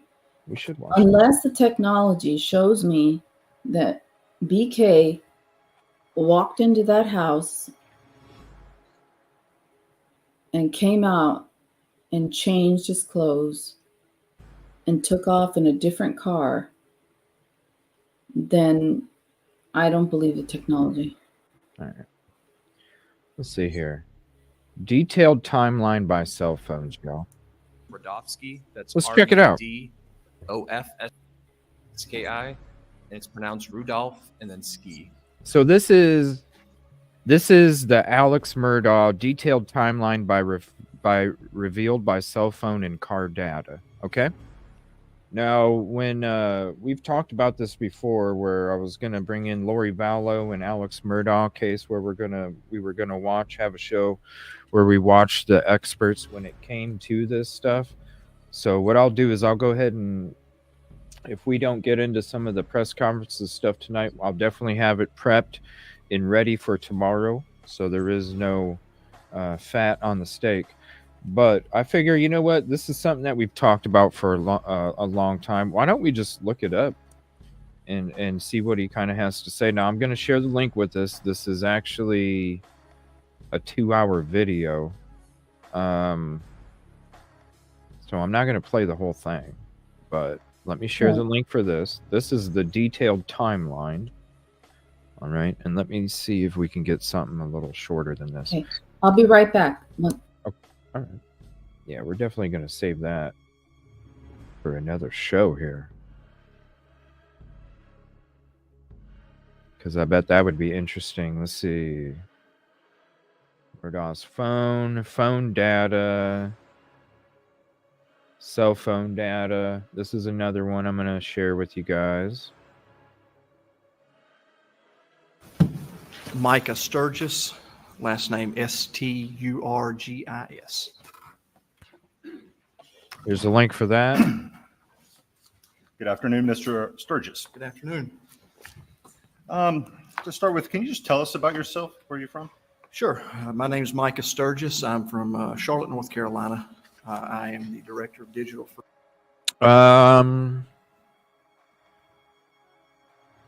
The night we showed the Gare Ghost, I can play that again. We can play that again. I'll play it here coming up. It was the night that we talked where we we played that video at Garagos. I believe that was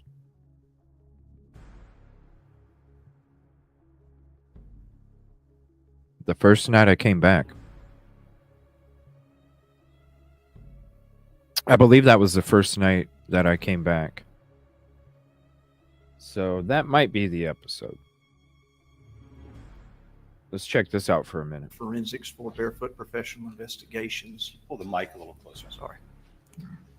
Better. I'm the Director of Digital Forensics for Barefoot Investigations.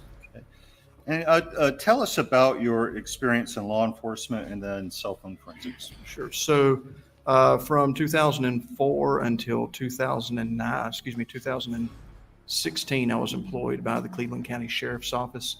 It's a full-service sheriff's office located in Cleveland County, North Carolina, there on the border of North and South Carolina. During that time period from 2004 to 2006, I was a patrol deputy. In 2006, I was promoted to a corporal or training officer, where I trained new hires. In 2009, I was promoted to detective. In that capacity, I handled everything from larcenies to murders. And then I took on the role of the digital forensic examiner for the sheriff's office.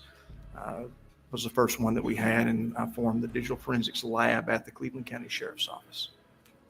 And before we get more into digital forensics, you've been involved in murder investigations before? I have, yes. Okay. As a lead detective? As a lead detective, yes. And then as you go into digital forensics, tell us about your experience with digital forensics in law enforcement, and then afterwards, and then after that, we'll get to your certifications and training. Sure. As the digital forensic examiner for the sheriff's office, it was my responsibility to handle all the digital evidence that came into the lab, and I was also in charge of ordering things that needed to be ordered and stocked up on for digital forensic purposes.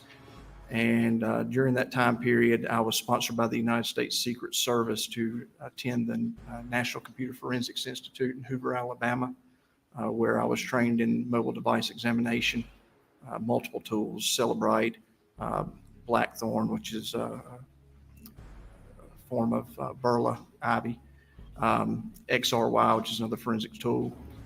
Paraben was another tool that we used. And so I received that training from the NCFI. They also sent me back with several things, one of which being a laptop computer or a MacBook in order to do examinations on, and also a Ramsey's box or a Faraday box that I used to use whenever we had phones that came in. And let's just, since we're kind of on it, could you go through the training you've had in digital evidence? Sure. So I have had the basic and intermediate cell phone forensic courses. Ticket number 74. Intermediate and advanced computer forensics, internet investigations, introduction to wireless investigations. I was a Lantern certified examiner, attended the Lantern cell phone training. Lantern is a forensics tool for Apple devices, primarily Apple devices, does some Androids. Apple iOS forensics, I attended that at the American Academy of Applied Forensics in Charlotte. Cyber investigations, I was nominated and sent to the National Computer Forensics Institute by the United States Secret Service, where I received my mobile device examiner certification. I also received Celebrite certifications while there at the NCFI, and Paraben mobile forensic training, Celebrite certified physical analyst, received XRY training at the Tennessee Bureau of Investigation, and took the XRY intermediate courses. In 2017, I attended the Infuse conference in Las Vegas, Nevada, where I sat for my ENCE written examination. Later came back to Charlotte and did the practical examination, where I was certified as an in-case certified examiner in 2017.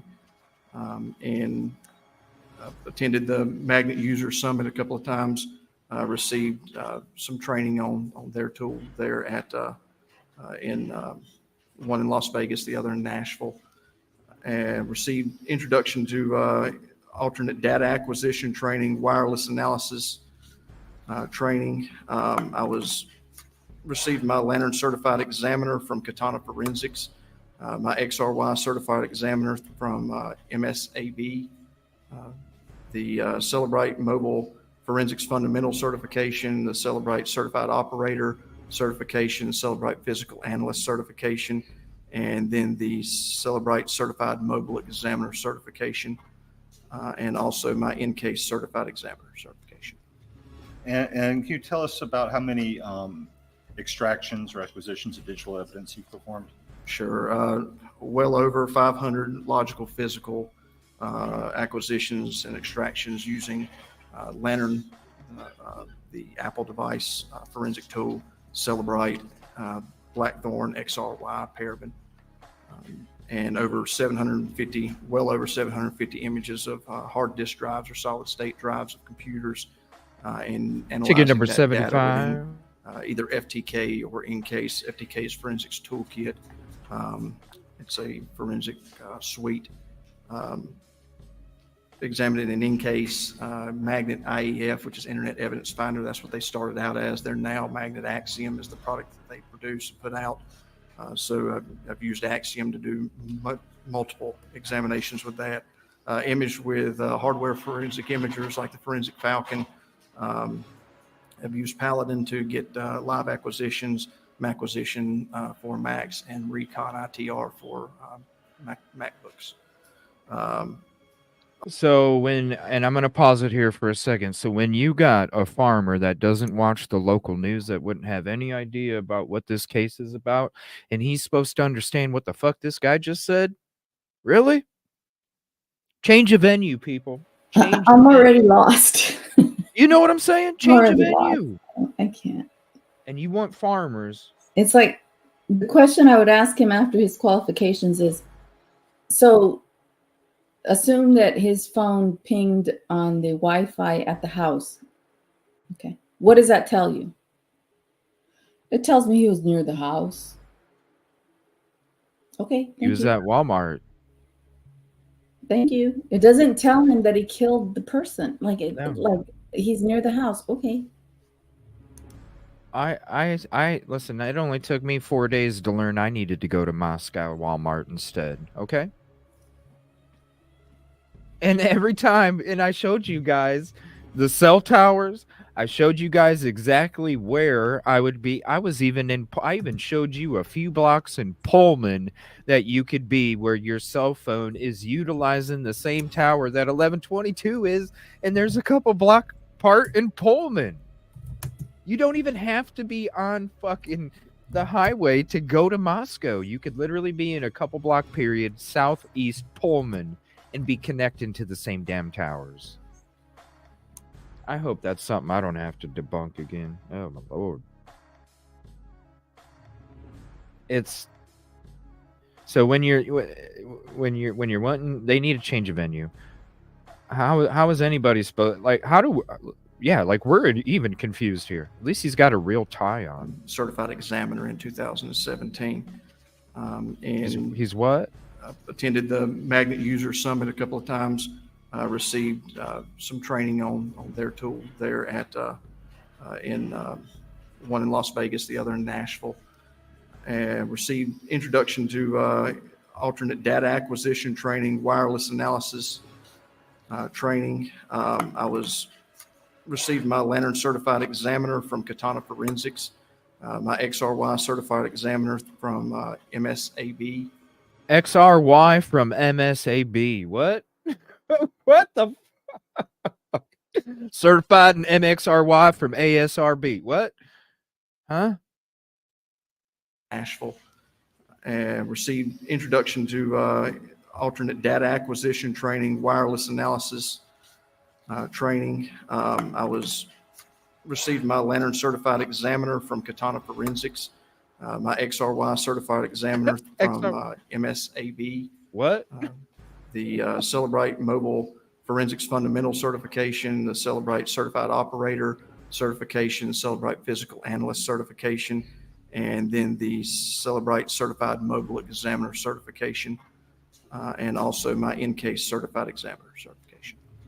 Yeah, Steve G already came out and said that they're the jury pool that they're looking for is farmers that don't watch the local news, and they're supposed to know what XRY certification from MSRV is, or whatever the hell it I is. don't I know don't what know. that is. You know what I'm saying? They're supposed to know Okay. this. Yeah, I don't know what that is. You know, that is the most boring part of qualifying experts because you have to do it. But this whole qualification process is just boring. I could, Yeah. Yolie, I could be, I could be that dude wearing a tie, and Insane. somebody could say, "So where'd you get your certification from that where you can tell us that the sun is blue?" Well, I got my certification from CGT. You know, I took 100-day, you know, qualification. You know, like, and they're I got my supposed to believe it, certification in the streets. right? You know, It's come experience. on. Shargio Shargio College is where, come on, who fucking, like, oh wow, Shargio. Yeah, See, I'm saying Shargio because he said katana. Yeah, like, I gotta do something better than a sword. It's technology. It's not like medical school where you could say you went to Stanford Medical School, people know that, and you did studies on, you know, placentas and infections. You know, if this is just something that I don't understand, and a lot of people don't understand. I have a hey, we need to do, you know how like they have like those pools where everybody picks a square? We need to have like a pool where everybody picks a square. What person in the Idaho4 trial is going to have a qualification from the University of Phoenix? Like, we need to put a bet on it. How many people are going to mention it, or some kind of thing where we have a square thing for the community where somebody gets to pick a square, and whoever comes up in the trial mentioning University of Phoenix, they win the square. We got to figure it out. I don't know. There's got to be some kind of game involved. Nobody's going to be from the University of You Phoenix. don't think so? You No. don't think so? I bet you. I bet you. I bet you. I bet you. I bet you they're going to use it as a promotion. Watch. Watch. They're going to use it. They're going to use it. Nah. Yeah, they're going to use it as a promotion. Oh, maybe a tech expert from the University of Phoenix. See, that's somebody's going to come there. It's either going to be what expert or how many times. We got to help me figure out this block party thing. All right, and we'll figure out like whatever the block is. You know, whether it's how many times it's mentioned, or what expert, or what part of the trial would There be might good. be a psychologist. That would be a good one. Phoenix. Yeah, well, we could even have the block party be like, is it in the beginning of the trial? What week or what day of the trial or something, you know? We will have to, because we're not going to know how long the trial is going to last for sure. So it's got to be like a percentage-based thing. So if you want to pick in the first 2% to 2 to 4 or 4 to 6, 6 to 8, you know, somewhere around there where we can figure out like the percentage at the end of the trial and be like, yep, that was where the percentage lied in between this part and this part. So this person wins, something like that. I guarantee it. Watch. There's another freeze, everybody. Somebody in the trial is going to have a qualification from the University of Phoenix. Guarantee it.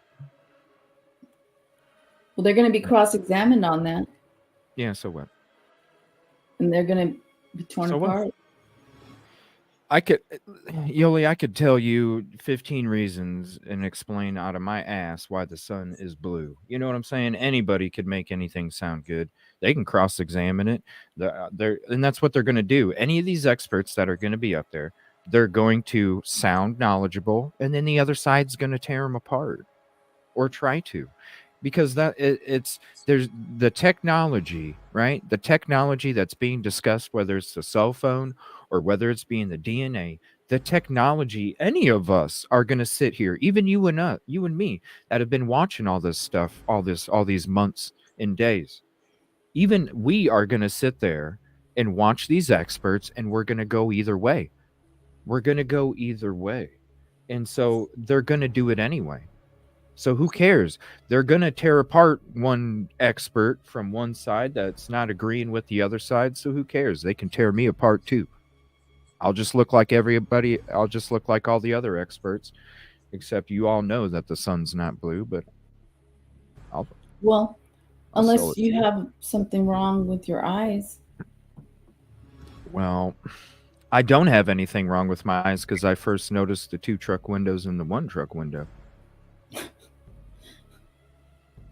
Well, I'm gonna keep hitting on that. I would Couldn't say, believe it.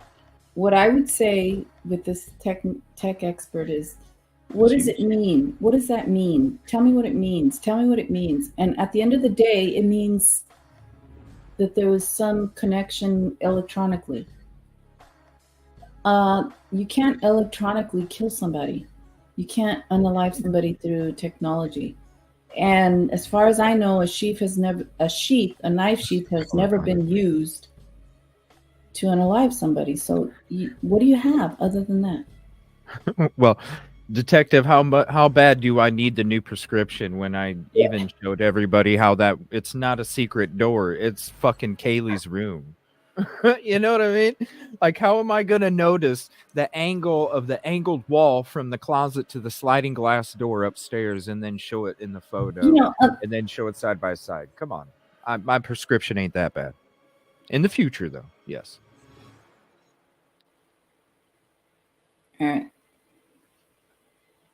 We're not at the point where I need to go to the eye doctor yet. We're getting there, though. All right, let's see what else we got. Is there anything you want to discuss about any of this? I just wanted to share a little bit of this. We're going to watch it just a little bit more, and then we can go on to whatever you guys want to discuss after that, too. Good questions in chat as well. AG says also that Steve walked back the comment when it came to his Wi-Fi connecting. Yeah. The cell data won't fly because they already said it was unreliable, and the PCA with BK's phone in the area. That is correct, AG. Great point, because they did state, and this is another thing that I was like, what the hell, when I was mapping out my route when I went to Moscow. At the end of the PCA, they state that his phone connected to the tower the day after, but they felt that he was not in the area. Okay, so it is a very good point, AG. See, they just debunked their whole theory that. Yeah, it was like 4 or 5. AG, let me know. Wasn't it like 4 or 5 in the afternoon, something like that? When they said 3, 4, 5 o'clock in the afternoon, they said his phone pinged over in Moscow on the 14th, but they didn't believe that he was in the area at the time when it pinged. It's a great point. Yeah. And I just want to know what it all means to the case. Like, tell me what it means to the case. And what you're going to find is it means he was in the area. Okay, well, we've already said that. We've already admitted that he's in the area. So what? You got more? Doesn't make sense. It's true. They already debunked their shit. It's just dumb. You know, because that was I think I even talked about it on the first show that when we went out there, I was like, you guys, I'm sitting here mapping out the PCA, or maybe it was the second show, mapping out the PCA, and I'm all confused. It's got different cities that don't belong in the right state and different streets, and shit's connecting when they're saying it's not, and it's like, what am I supposed to? It took way too long to map that out, I'm telling you. And then that picture, the picture that they gave you of the route that he left. What a shitty picture. I kept looking at that map like, how in the fuck? What? Yeah. Map it out. Map it out on Google Maps sometime. The picture that's in the PCA of the route that he left, you'll see they drew like a yellow line. Match that up with the fucking Google Maps and send it to me. Because that shit was annoying as hell. See how long it takes you. You know, I don't know if you guys have ever heard of the cartoon Pinky and the Brain. Anybody? I've heard that. I never watched it. Oh. Is it Adult Swim or Comedy Central or something? No, it's for kids, but it's also for adults. Oh, Pinky and the Brain. I've heard of that. I never watched it. It's a cartoon where the brain is doing all these crazy calculations and coming up with all kinds of crazy shit. And, you know, he's just so focused on taking over the world and everything. And then, you know, he wants to assassinate the president of wherever country and this and that, and he has all this planned out, and they go to the place where they're going to do this assassination, and he has all these plans, and Pinky just goes and just shoots the person and they're dead. And it's like, I didn't need all this shit. Oh, so what does he make the other person think that he's really doing it, but he's just kind of there? I never watched it. He just basically the point is that the brain is doing all kinds of work, all these calculations and all these complicated formulas on how you're going to get here. Sounds like my brain. And how you're going to get there. And Pinky just goes and does it. Yeah, and Pinky just goes and does it. And it's like, so you have all these people coming up with all these cell phone towers and everything. And at the end of the day, what does it mean? It means he was driving around the area. Okay, he's already admitted that. So we can put that to rest. All right, we'll start it. We'll go ahead and make a poll. Is BK innocent? There you go, Cindy. We'll check the poll when we end the show. Should just remind me. Pinky in the brain for kids, but not for kids. Yes. Really? Yes. Yeah, if you want to send it to me, Danny, go ahead. I'll share it to you. Send it to any of these links right here. Discord, Twitter, or Gmail. Evil CJ, one word, no spaces. At any of those locations. Yeah. Huh, I'm going to have to check that out. Let's see what XYTMZA, what? No, I just said I love Pinky in the Brain. I'll have to watch that sometime. Pinky in the Brain. And can you tell us about how many extractions or acquisitions of digital evidence you performed? Sure. Well over 500 logical physical. Extractions? Is this a dental case? I don't know. I don't know. We're gonna check out a couple of it. I'm just saying I wanted to show this because I'm like, how in the hell is a farmer that don't watch the news? Not saying they're not educated at all, because farmers are educated as shit. What I'm saying is are you educated on DNA and cell phone towers? I doubt it. From Katana Forensics, my XRY certified examiner from MSAB, the Celebrate Mobile Forensics Fundamental Certification, the Celebrate Certified Operator Certification, the Celebrate Physical Analyst Certification, and then the Celebrate Certified Mobile Examiner Certification, and also my in-case Certified Examiner Certification. And can you tell us about how many extractions or acquisitions of digital evidence you performed? Sure. Well over 500 logical physical acquisitions and extractions using Lantern, the Apple device forensic tool, Celebrate, Blackthorn, XRY, Paraben, and well over 750 images of hard disk drives or solid state drives of computers, and analyzing that data within either FTK or in-case. FTK's Forensics Toolkit. It's a forensic suite.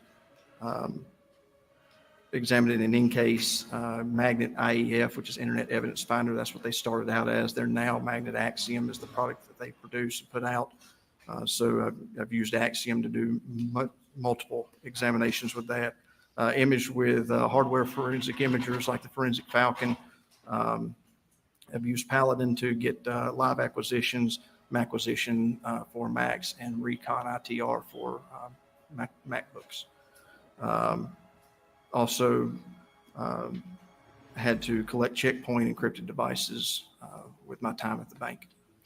And that leads into, when did you leave law enforcement and what have you done since you left? Sure. In 2016, I received a phone call from an individual who owned a private firm in Charlotte, and I went to work for him as a digital forensic examiner in the South Park area of Charlotte. Ticket number 77. After that, I worked for him from 2016 until roughly 2019, and then I went to Wells Fargo, where I was one of 24 examiners for the Wells Fargo and Company. After leaving Wells Fargo in 2021, I went and formed this lab at Barefoot Professional Investigations. And have you ever been qualified as an expert by court to testify before you? Yes, I have in both criminal and defense work. Okay. Criminal work, civil And cases? civil as well, yes. And in the criminal cases, have you been on the defense side, the prosecution side, both sides? I've been on both. Have you ever been Crimes. qualified as an expert in Because, oh my gosh, because Wells Fargo has data integrity, right? That's a great comment. If y'all know Wells Fargo's background, can you say data breach? What the hell, man? Oh, crime solver, you got some great comments, man. You got some, or lady, whichever. Oh shit! digital forensics in a murder case before? I have, yes, in 2015. University And, of Phoenix, was that for the everybody. prosecution? It was for the prosecution. Your Honor, at this time, I would offer the witness as an expert in cell phone forensics. No objection, Mr. So qualified. Mr. Sturgis, before we get into the what we're here to talk about, are you paid by the defense to be here? I am. And how much? My rate is $300 an hour for any type of examination work or consultation, and then $600 an hour to be on the stand. And does that go to the company that employs you? It does. In your experience, are you aware of anyone who does this work for free for the defense? No, I'm not. In fact, I do IDS work. What's that? IDS work is indigent service. So people who can't afford defense experts, and I do that work, and the state pays me. Turning to this case, have you? What information have you reviewed regarding the cell phones in this case? Everything that I've been able to look at and review has been provided by the state. And specifically the extractions, where Right, they're from? specifically the extractions of the mobile devices and reports that they've produced. So you haven't done anything independent of what the state has provided? No, only the state's data. Okay. And have you had a chance to review the timeline that's been introduced into evidence in this case? I believe it was, I don't have the exhibit number on me, but the large timeline of events was The one provided by the state, yes. And as far as the cell phone information goes, is that timeline accurate? It is there, with the exception of a couple of things based off interpretation of the data. But for the most part, yes, it is accurate. Is anything missing? There are two instances where there's some things from the Knowledge C database that aren't in the report that I've been able to locate and identify. Okay, and we'll later on get to that, but we won't have to belabor it because we'll just sort of be filling in those gaps. But there are three phones here. You know, Paul, Alec, Maggie, Murdoch. What did you do with Paul's phone, if anything? With Paul's phone, the extraction reports that I received, there wasn't much data after 8:49, somewhere in that time, on 6/7. So I didn't really focus much on that one. With Alex's phone, that one reviewed the steps that were there in the Apple Health sections. And with Maggie, I really focused my attention on Maggie's. Okay. And so we'll focus on her phone. Was there any GPS data on her phone? There was GPS data, but there was nothing from 6/7. Remember when the GPS data started? It was 6/9. And you mentioned when talking about, I think, your qualifications, Faraday bags or boxes. What are those? So a Faraday bag or a Faraday shield is something that completely takes the device off the network. It also prevents GPS signal from reaching the device and changing data to the device. You could describe your experience working with those in law enforcement? Sure. So part of my responsibility as when I worked at the sheriff's office as head of the digital forensics lab was to make purchases. So I would purchase these Faraday bags for our patrol officers. So when they came out on scene and came across, if we had an instance of a crime where a phone was used and they needed to seize that phone, they had access to those bags, either in their cars or back at the office in the shared vault room where they could go in and put their evidence up. And if it's a good bag, which, you know, if you buy the right bag and the phone's put in there the proper way, then it prevents signal from reaching the phone. And then, did you mention a box? Yes, so it was a Ramsey's box, is what I called it. Ramsey's box, so you could what? You can put it in something? Patrol officers, so when they came out on scene and came across, if we had an instance of a crime where a phone was used and they needed to seize that phone, they had access to those bags, either in their cars or back at the office in the shared vault room where they could go in and put their evidence up. And if it's a good bag, which, you know, if you buy the right bag and the phone's put in there the proper way, then it prevents signal. A Louis Vuitton bag or what? Oh, So the bags that they have to put them in have like some kind of signal blocker. If you buy the right bag, which is probably that, you know, when you get electronics in the mail and they have like that shiny, it's not tinfoil, but it's like that shiny that they have electronics in. That's so magnetized things don't wipe out hard drives and all that stuff, right? When they're shipping them and stuff. So that's probably the bag that they're talking about. So that way it does a Faraday bag. Look at this community. I love it. Oh, you're on mute, Yolie. Faraday cage. Oh, a cage. Well, this says bag. Bag or cage? What is it called? A bag? Somebody else says Faraday bag.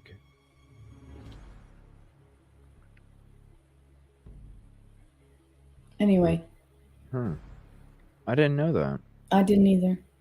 Interesting. Sent the email? I read it. A Faraday bag. And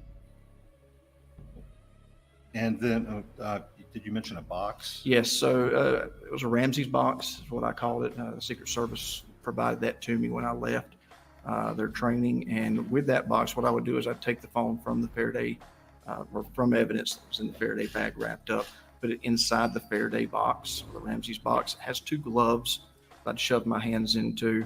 My computer and the forensic software would be plugged into the side of the Ramsey's box. It was a powered box. There was a light on the inside, so it had a window I could look into, and then I could manipulate the bag and open it up and pull the phone out and keep everything in that Faraday shield. In your opinion, if Maggie Murdoch's phone had been secured in the way you just described, would it have GPS data from 6-7? It likely would have. We show what's been admitted as State's Exhibit 278.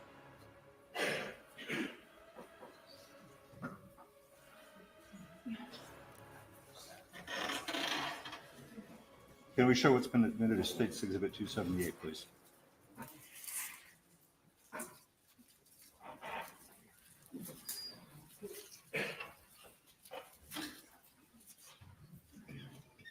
What's up, Kelly? All right, cell phone records.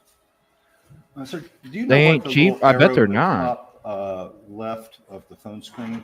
Yeah, that's. I can tell you right now. I bet you, with all the shit that Moscow did have all packed up, you know, for storage, I guarantee they probably didn't have any of those. Lady tried to do that with aluminum foil to hide out from LE. Are you serious? Oh, yeah, she did get away for a while, didn't she? Because nobody knew where she was at. Ghislaine Maxwell, or however you say her name. Yeah, we need to have a Jeffrey Epstein episode. $60 to $100. Yeah, like Kevlar. Right. You can use aluminum foil for real.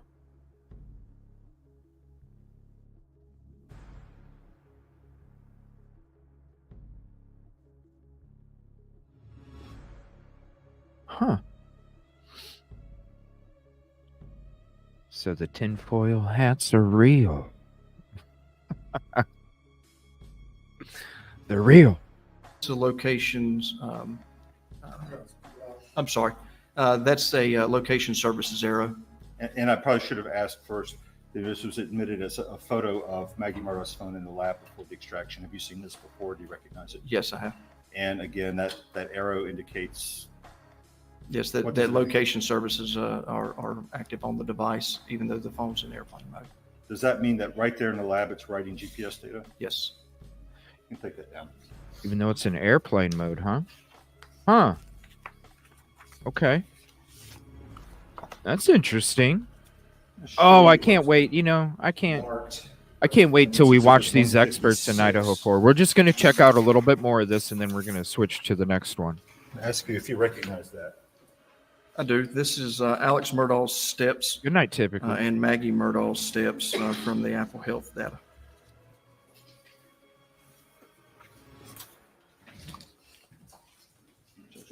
What's up, Melissa?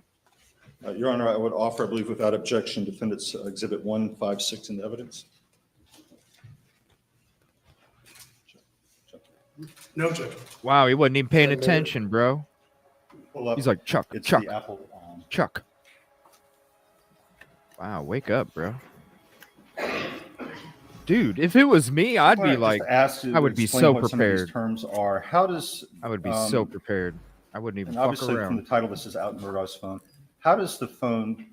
I wish I would have went to school. So there are accelerometers. Mike, I'm sorry. Closer, please. I hope I sit up a little further. There's accelerometers inside the device. So whenever the phone is jostled or moved and there's the accelerometers move, then that accelerometer data logs a step. So independent upon where the device is if it's on your waist or in your pocket or you're holding it in your hand when you're walking, that movement of the accelerometer indicates those steps. And what does? How does it come up with the distance that course? The movement on the accelerometer. So your phone tracks your steps too? Like, what's an accelerometer? What is that? Does anybody know what that is? I can't wait for the Idaho4 experts when we're watching this shit, Yolie. Watching the real experts talking in this case. I don't know what that means. What's an what is it again? A what? A water valve? Hold on 1 second. Let me hear what he said again.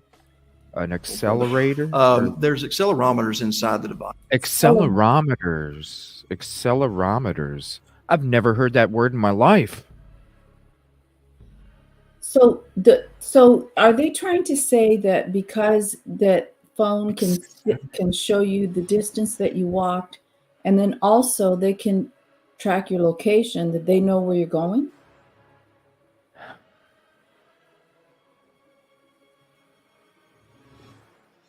I don't see GPS coordinates.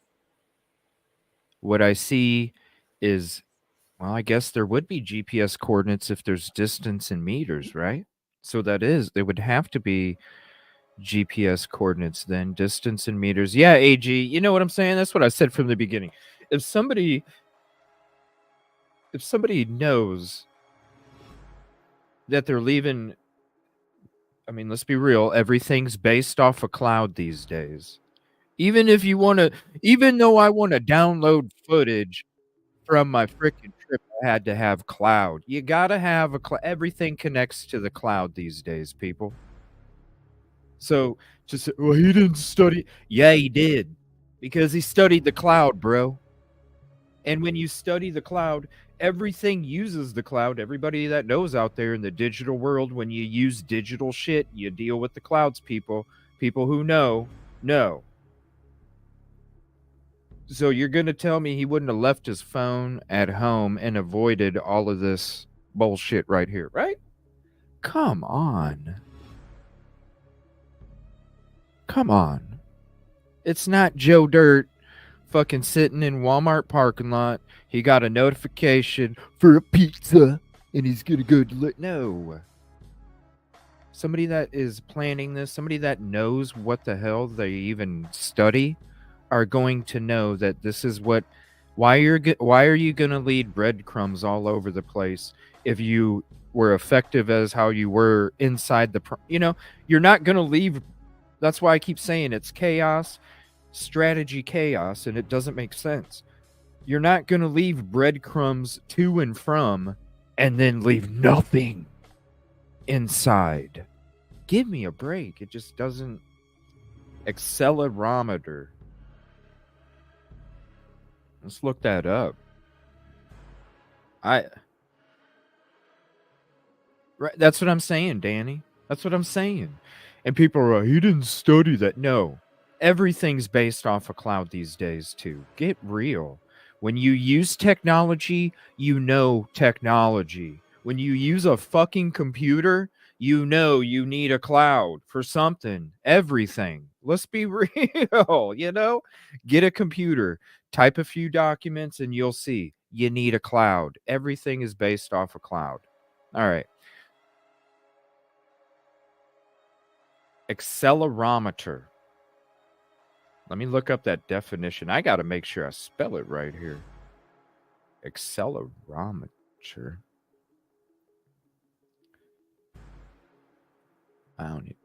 Yeah, here we go. Oh, not excellent.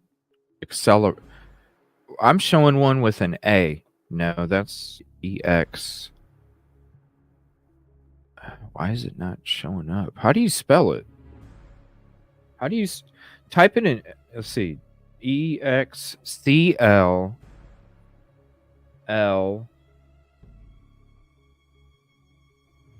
OROMETER.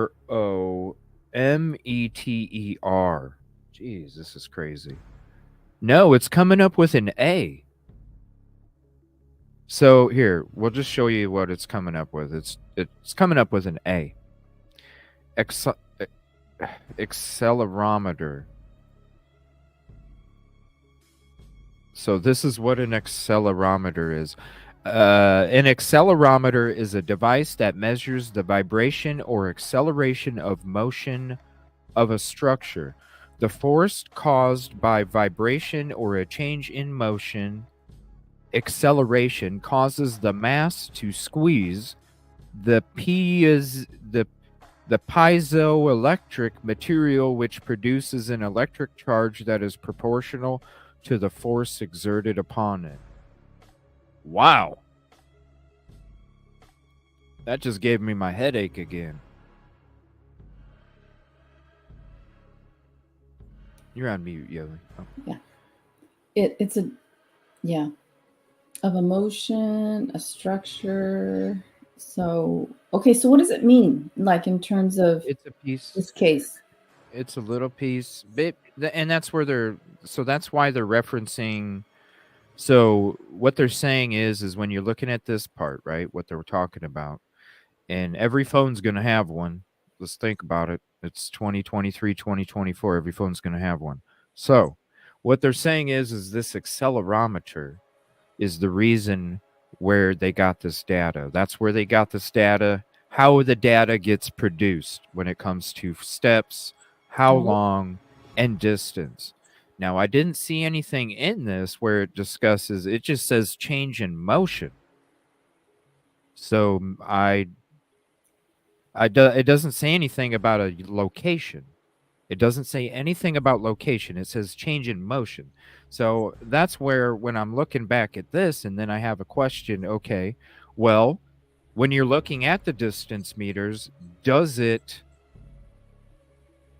really show the location instead of the distance? Because when you're looking at AI generation and you're calculating things, maybe it takes a step as a certain amount of inches, an average of a foot of what an average step would be, and then it takes that distance, 1.5 feet, right? Maybe 1.5 feet for a step, maybe 2 feet. It takes that, and then that's where you get your distance in meters. Okay. Is it's counting the steps, so then it populates a distance. All right. Not necessarily. So I don't know if it really does have GPS because it doesn't say anything about location here. It just talks about distance. want to know what it means with regard to the case. I think they're just trying to show that during the time that the crimes took place. Now, when this case was out, the Murdaugh trial, I didn't cover Murdaugh very much. I was too busy covering Stephen Smith. I couldn't watch Murdaugh because he was an attorney, and it just. Yeah, I was too busy. I was too busy working on Stephen Smith case because it was a bunch of shit that nobody was talking about, and it's like, come on, this is the most messed up case out of the Murdaugh dynasty of crimes, right? So I wasn't even really focused on. I never even covered the trial really that much when it came to the Murdaugh trial. I don't know. Aren't these times during when the crime supposedly took place? Is these times that the cell phone from 7:55 to 10:06, it's showing that he was actually like walking and doing things, not necessarily driving. Okay. You know, I don't know. I didn't watch it, so I don't know if these times are when the crime took place. I think it was at nighttime because when the cops came out there and he called him, he was in the squad car doing an interview. This looks like it's in the morning. It was in the dark. It was in the dark. So, well, yeah, I guess it yeah, it could. I don't know. That's a good question. It doesn't say. It doesn't have an AM and PM, so you're going to have to base it off of military time. So if you do base it off of military time, well, then that would be an AM. So that's a good question too.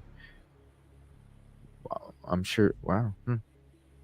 You think you would have like a key on it saying all times are in military or something, so that doesn't get questioned, no? I suppose they're going to explain it, but I don't know what's happened. Well, yeah, you can get these apps on your phones now where it tracks your steps and all that stuff. You know, they've had those for, those apps for a while, so.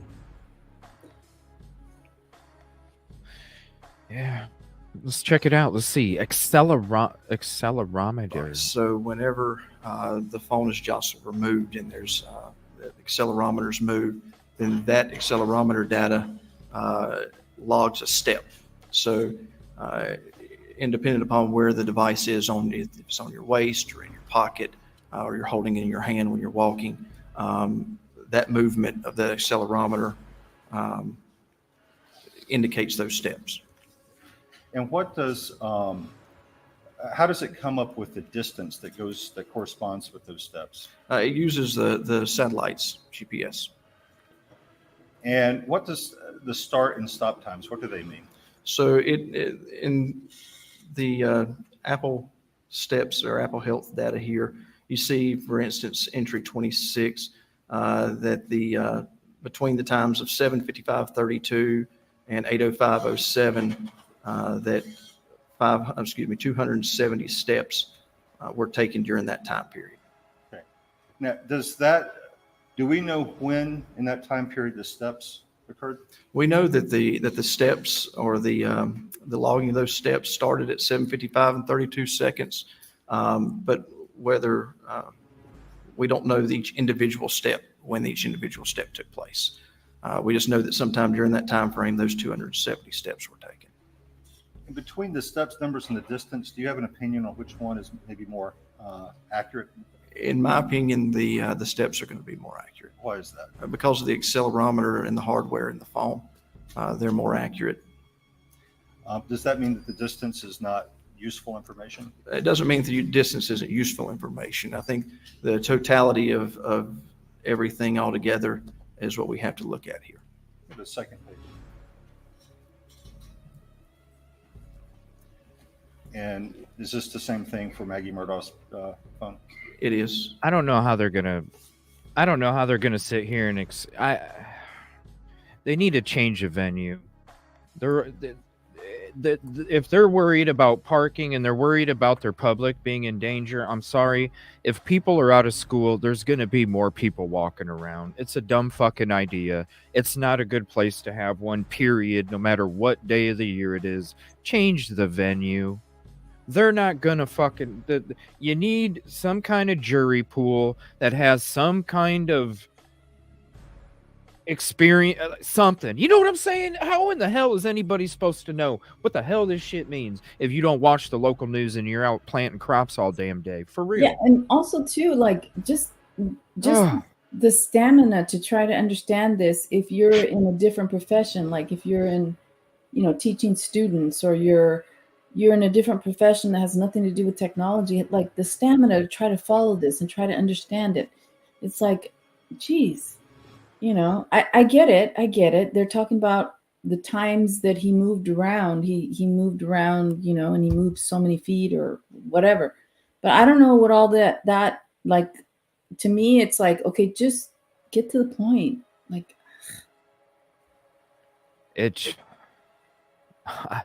I'm just sitting here. I'm gonna be honest with you. Even after everything that we've watched, I'm so damn confused after watching that. I'm more confused than I was before I came into the show tonight. I'm being honest. It fucking confused me. It's information overload. Yeah. The phone didn't convict. Nope. And thank you for the link. I'm going to share this as well. This was another cell phone. What was it? Darrell Brooks case or something? We'll go back to some real footage in a little while. This was this what was it? Or no, Christmas parade crash suspect charge. Wait, is it? DNA analysis testifies. Oh, this is something else. What is this? DNA analysis? Look at that tie. That's a nice tie, too. I like that tie a lot. It needs to be a little thicker, though. It's kind of skinny. Mainland's report, Your Honor. All right, thank you. Then, all right, good. I guess evening, sir. The first thing I will have you do is to state your first and last names for the record, and then spell each, please. Sure. My name is Trevor Naled, TREVORNALEID. Thank you. Go ahead. Thank you, Danny. Thank you, and I'm sorry for mispronouncing your name. Sir, where do you work? I am employed by the Wisconsin Department of Justice at the State Crime Laboratory in Madison. And what is your position there? I'm a senior forensic scientist in the DNA analysis unit. How long have you worked there? 11 and a half years. Could you please describe the work you do there?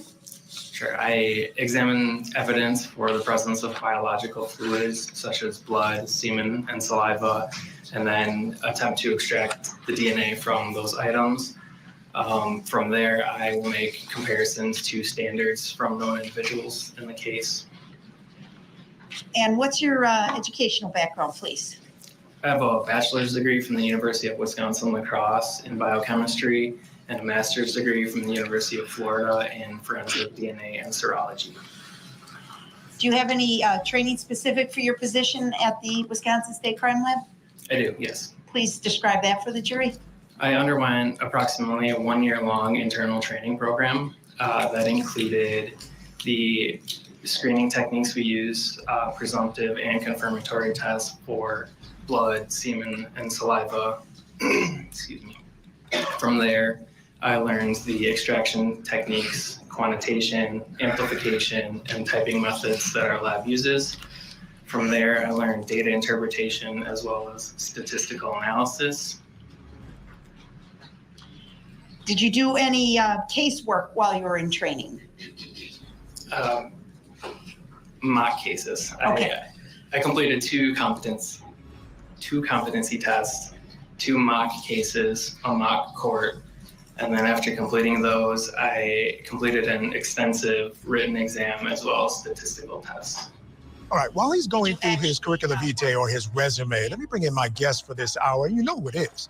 Here with me in the studio, criminal defense attorney and former prosecutor Jack Rice and criminal defense attorney Josh Shipper. Great to see you guys again. Always a real pleasure.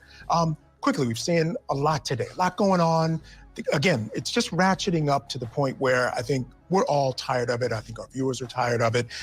What do you make of how it's being dealt with in the courtroom, Josh? You know, I'm really proud of the judge and how she's held strong. She knows his game is to break the trial, break the system, delegitimize. She's done an incredibly admirable job keeping him within the rails. At the same time, I'd be wrong if I didn't advise her to stop engaging. Don't give him air to speak. I'm afraid, though, she seems to be afraid that by not engaging, by not giving him air to speak, maybe it's jeopardizing the record in some way. That's the sense I'm getting. She's really, really, really being diligent with that. Yeah, Michael, I think you're absolutely right. But here's the balance. There are limits to what she has to do. She does not have to convince him that she's right. Yes. And it almost feels as if when she's explaining it to him, she's waiting for him to agree.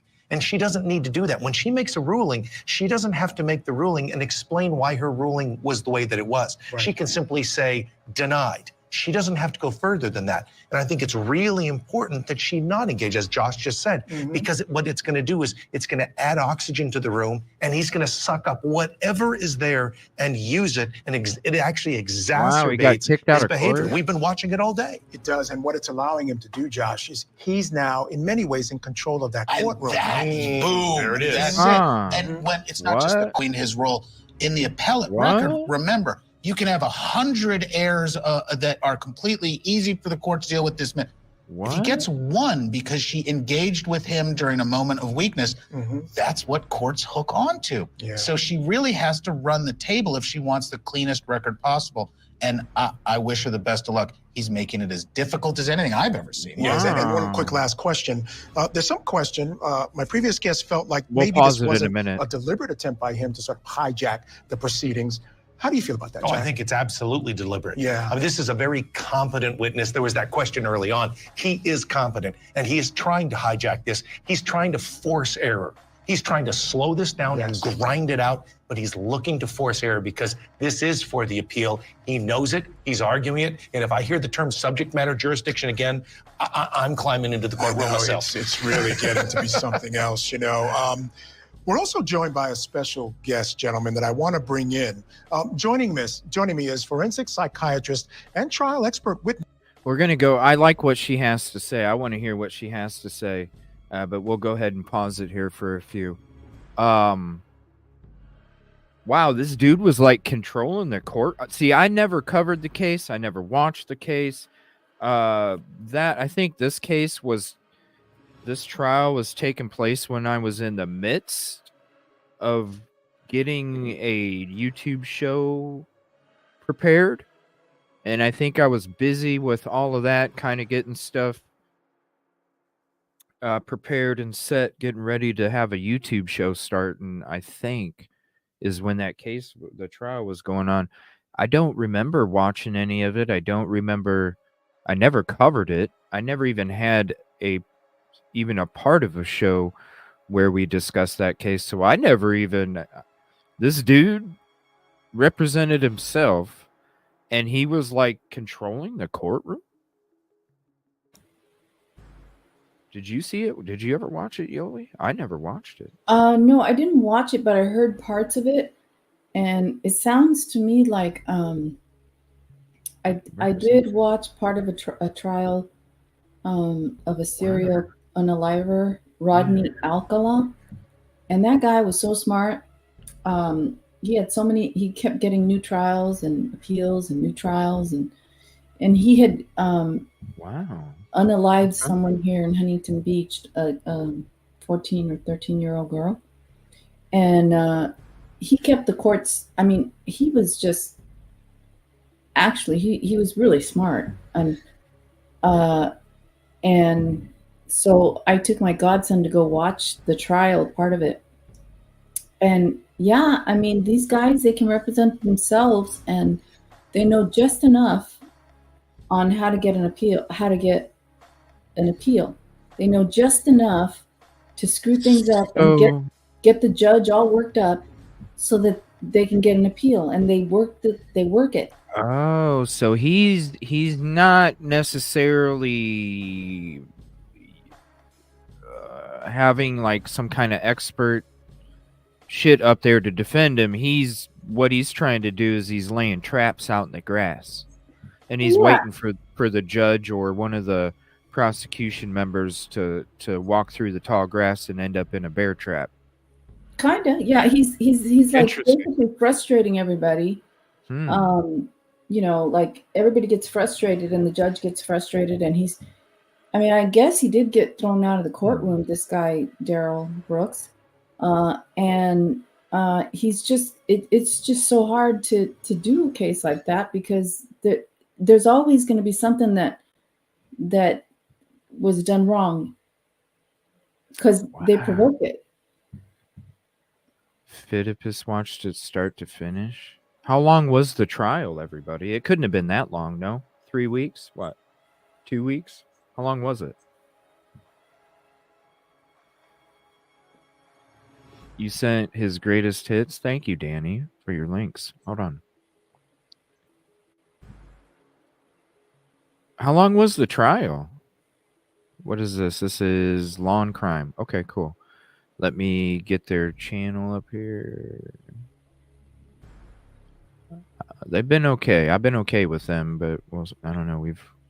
Sometimes you got to be careful with Law and Crime. And yeah. I'll throw that up there. I'm going to listen to what she says here first, and we'll switch to that. Thank you, Danny. Appreciate that. The patience she has with him is amazing. How long was the trial? Because, man, maybe, we do our OJ members only 25s on Sundays. Maybe on another night, maybe like on Saturdays, we can do, we could watch the trial from start to finish. I would love to do that. I think that'd be awesome. Can you watch this trial start to finish? 4 weeks? We could do that.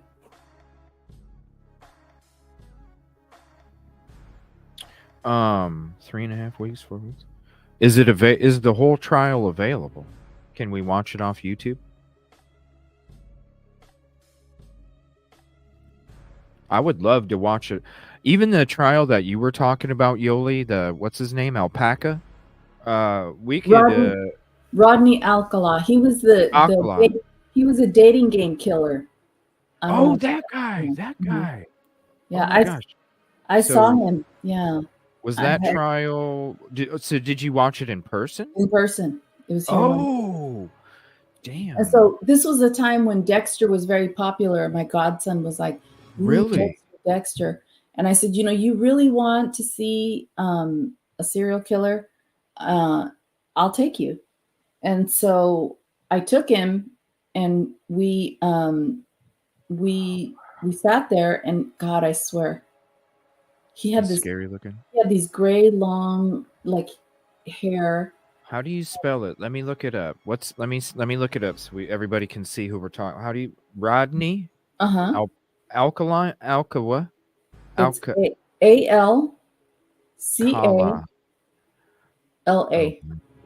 Rodney Alcala. Okay. Oh, dang.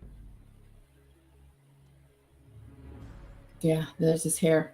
That's when I saw him. The photo to the left.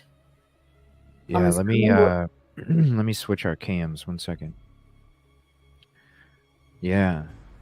Okay, what? The photo this guy? That one. That one is when I saw him in the trial. Whoa. And, yeah. Wait a minute. So that's what he looked like in the trial, but over here he was on the dating game. So what do you mean? Okay, when did he get arrested? This was way before? Way before. Had to be. He kept cases going decades. What? Yeah, he was in the 70s when he was on the dating game.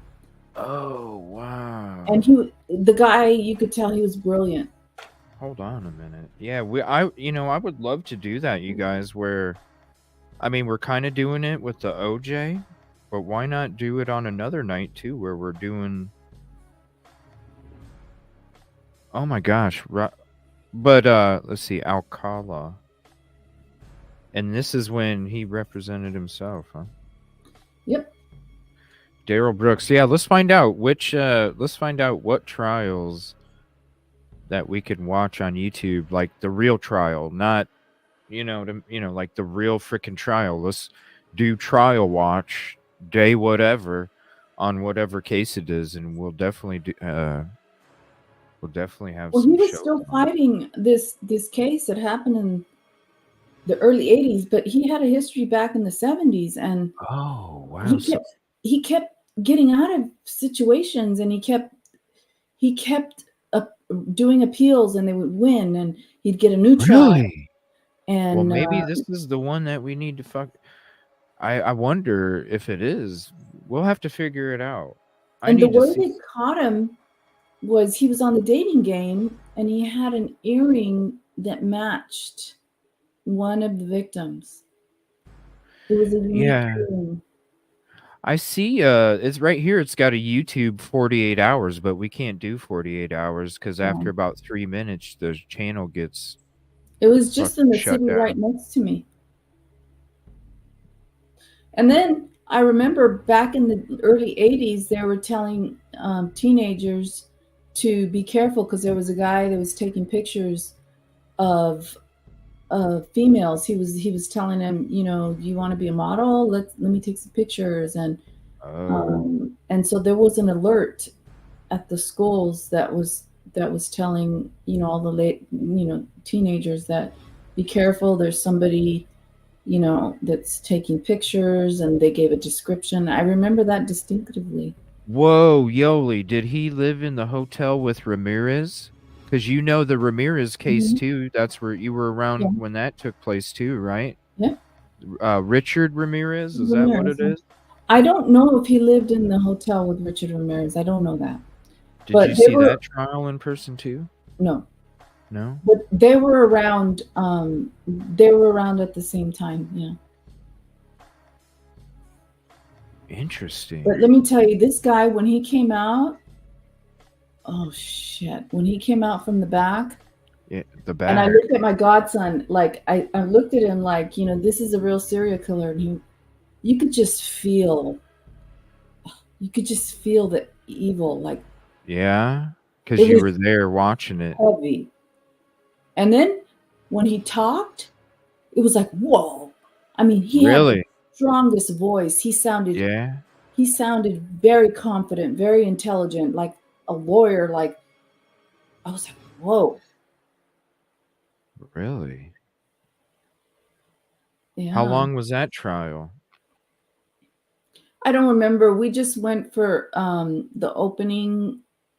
We went for juries. Well, the opening, a little bit of jury selection, and then they did the opening statement, and they did a few witnesses they showed all the ladies that he had killed. And the one that he was at issue was the little girl, Samantha Sampson or something Sampson. And she was in Huntington Beach, just the next city over. And it was very, very sad. Yeah, I can imagine it's surreal, you know, when you're right there, you know, like, yeah, you can feel it. You can feel it. Even when I went to Delphi, when I went to my trip to Delphi, and I sat on the bench that the supposedly one person was sitting at the bench. You know, I walked the path that from where the girls got dropped off at the Monon High Bridge. I walked the path that the girls walked, and then I sat down on the bench that somebody supposedly sat at and watched the girls. And when I sat on the bench and then I turned around and I looked down where the girls would have came in, and then I looked to the right where the bridge was at, where everything took place. And that right there, I was another spot where I'm like, holy shit, just like the back of 1122 King Road. You feel the presence. You really do.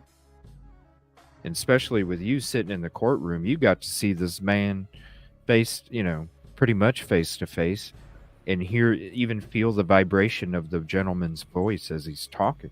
I mean, we made eye contact. That's how close we made eye contact when he came out. Oh, for real? Yeah. He came out and changed, and when he came out, it was like, wow. All I can say, it was just like black, like this heavy black feeling that was like, whoa.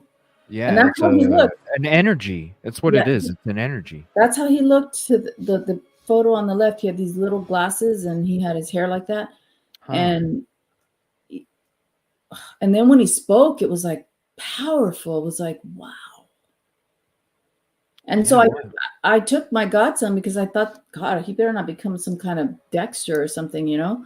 I said, you need to really see like what a serial killer really is and the effect that it has on people. And you know, because the victims were there, because it was about the girl in Huntington Beach, but they also showed other people that he'd killed, and the victims were all there, and they were crying, you know, in the opening statement, and it was emotional, you know. It was oof.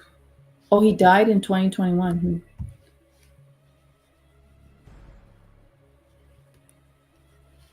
Yeah. So That's the hotel where Ramirez stayed. So they did stay at the same hotel, the Cecil Yeah. Hotel, right? That's the one off of Skid Row or something. And Yeah. yeah, where Ramirez was in there, all full of red stuff on him, and nobody even gave a shit. Everybody was creepy there, kind of thing. That was normal shit. Well, there was a woman that got lost in there and was in the sewer tank. Yeah, on the roof or something. Something like that. Yeah, the roof. The water tank for the hotel supply of water. Interesting. Yeah, the water tower at the top of the building. Yeah, and then after a couple days, people started noticing discoloration and a funky taste in their water. And then the person that went up there to investigate what the cause was, then discovered her inside. So Kinda that gross. Yeah, that picture of Rodney Alcala was probably in the Orange County court. Yeah. Yeah, we'll have to. I'm writing that down. We're gonna have to do. If we don't do it, we're gonna do something with the trial. Beyond the OJ stuff, where it's nothing but the trial, no commentators, no recaps and shit like that. It's gonna be straight up trial. I don't know. Maybe I'll put out a community post and I'll put out a vote of different cases or something, and maybe we'll see what the vote is after a week and see what everybody wants. It's gonna be interesting. Let me see here. I wanted to get back to this DNA thing that we were watching too, and then we'll check out a couple moments of that Daryl Brooks funniest highlights. And I'm still going to be on for a while, everybody. So even if you do have to go, totally understand. Just come back for the replay after when you got time. Cecil Hotel would make a good show, huh? Man, that's creepy shit. I did watch something on Netflix. I think it was about that hotel because they were doing a renovation and it went through the history of the hotel itself. Very creepy. I mean, because it's haunted too, isn't it? Isn't it supposed to be haunted as well? Like crazy haunted? It's supposed to be. Yeah. If you believe in that shit. Yeah. All right. American Horror Story, that was a series that was kind of horror series. They did a show on that it was supposed to be the Cecil Hotel, and they kind of did a play on it, but it's supposed to be haunted. Yeah. Yeah, it was if you guys missed the Delphi on location episode, definitely check it out. I record the path that they walked, and I record the bridge and go check it out. Now I was going off my phone. I didn't have the equipment that I do now, and I do plan on making a trip back up to Delphi to get better footage. Trust me, it's gonna happen. I just gotta wait until after I'm just gonna wait until after winter though, so I'll probably be making it up there in the springtime, and then I'm gonna get even better footage of Delphi. But definitely go check it out. It's definitely creepy going down that path. Now this is with the Daryl Brooks trial. I wanted to hear what this lady had to say because she's been on other MSM shows and I like what she has to say, so I'm interested to hear what she has to say about this. Witness and columnist of Inside the Criminal Mind, Dr. Carol Lieberman is joining me now. And Doctor, I thank you so much for joining me. I think, Inside the Criminal Mind is where I'm hoping you can take us, because we're all sort of banging our heads trying to figure out what exactly might be going through the mind of this particular defendant. Is this something deliberate? Is he trying to bring about problems in the courtroom, perhaps to for some legal end, or just he's fighting to for be his a life. rabble rouser? I want to get a sense from you. You've been watching this trial. What's your sense of this defendant and what's going on with him in this court? Well, he really is mentally ill. And it's amazing that he's been able to hold it together to the extent that he has. I mean, I know he's taken his clothes off and he's done all kinds of odd things. What? But Hold on a minute. The dude took his clothes off in court? Hold on a minute, you guys. Are you serious? The dude took his clothes off in court? The hotel is haunted? I wouldn't go there. Screw that. Hell no. I would. So he did? He did? What? I'm sure that's in the funniest moments, Danny. Thank you for sending that to me. We'll check it out in a minute. I'm sure it's in the funniest moments. even just what we've been watching today, he's, it's not like he's knows how to act like a lawyer, really, but it is taking a lot to even manage to do what he's doing, to ask questions, to cross-examine. Even if he's not cross-examining in the proper way, he is managing to ask questions. And, the thing is that it's not really that there's a question as to who the driver was. Everybody knows that, we saw him. It was on television. So, I don't know how it's going to be very difficult to try to be found not guilty, even if he had the best lawyer in the world. But I see him struggling. Yes, I think he may have some sophistication to try to just ruin the proceedings so that he can have appeal issues and so on. But I think also there is a part of him that wants people to admire him, that like, look, I can act like a lawyer. One aspect that jumps out at me is the delusional nature of a lot of what he's doing here. He seems to be delusional that these arguments that he continues to bring up, this jurisdictional argument, you talked about the ID issue, which is so clearly not an issue in this case. I don't know if it's because he's detached from what was done. There was some suggestion from his mother that he blacked out. He had told her that he blacked out, didn't remember doing it. Do you think that that's what this is about? Or again, this is just a guy who's delusional and maybe detached, mental health issues? Like, what's going on there? Well, after he did it, he went to somebody's house and he seemed to have an awareness of what he had just done there. So I think he knows what he did. Maybe he blacked out for part of it, but I really think he is aware, because, there is evidence, or there is, he had social media things that he posted before the parade attack that really showed that he wanted to attack, that he was a very angry man. He was very angry against society. He had had a number of arrests before. Unfortunately, the bail, he was just let go on bail for $1,000 right before he did this. So, and he had lots of his mother. He did stay with his mother sometimes, but she couldn't. He was too, he did things that were too, I don't want to say crazy, but too difficult to have her keep him there all the time. So he has awareness more than not. Let's put it that way. All right, fair enough. All right, thank you so much for those insights. Truly appreciate it. Yeah, we're going to go to the best of real quick because I got to see this shit. Hold on 1 second. It threw people off a loop. They weren't ready for it. They scared of it. That's what it is. Come on, man. Mr. Brooks. Come on, man. Stop. When you Stop aren't Stop even it. You're a letting me public ask servant, Your Honor. questions. It is a full recap of the Wow. incredible trial of Darrell Brooks Jr. from odd beginnings to an intense end. Welcome to Sidebar, presented by Law and Crime. I'm Jesse Weber.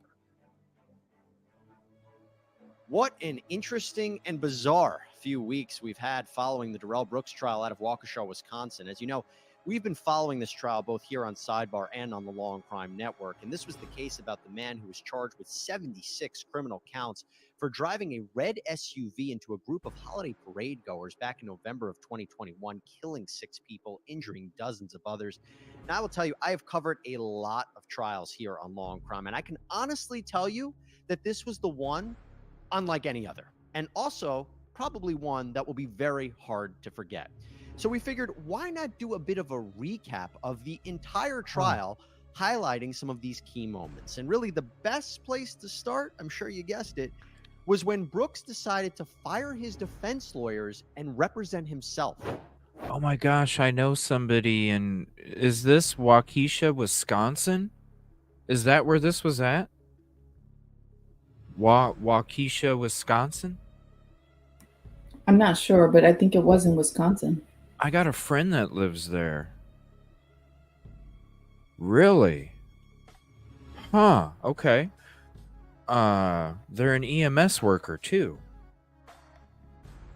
I got an EMS worker friend that lives up in Wisconsin, in Waukesha, exactly, actually. Hold on a second. I need to reach out and see about an interview about, I wonder if they were involved in any of that stuff. Hold on a minute.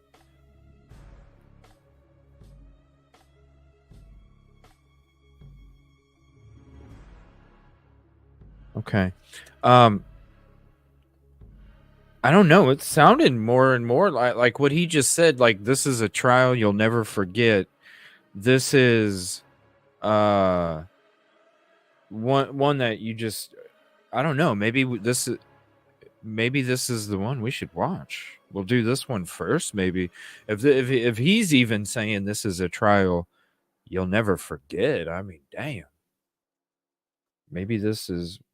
Let's see. I'll see what I can find this weekend, and maybe we'll get an episode going.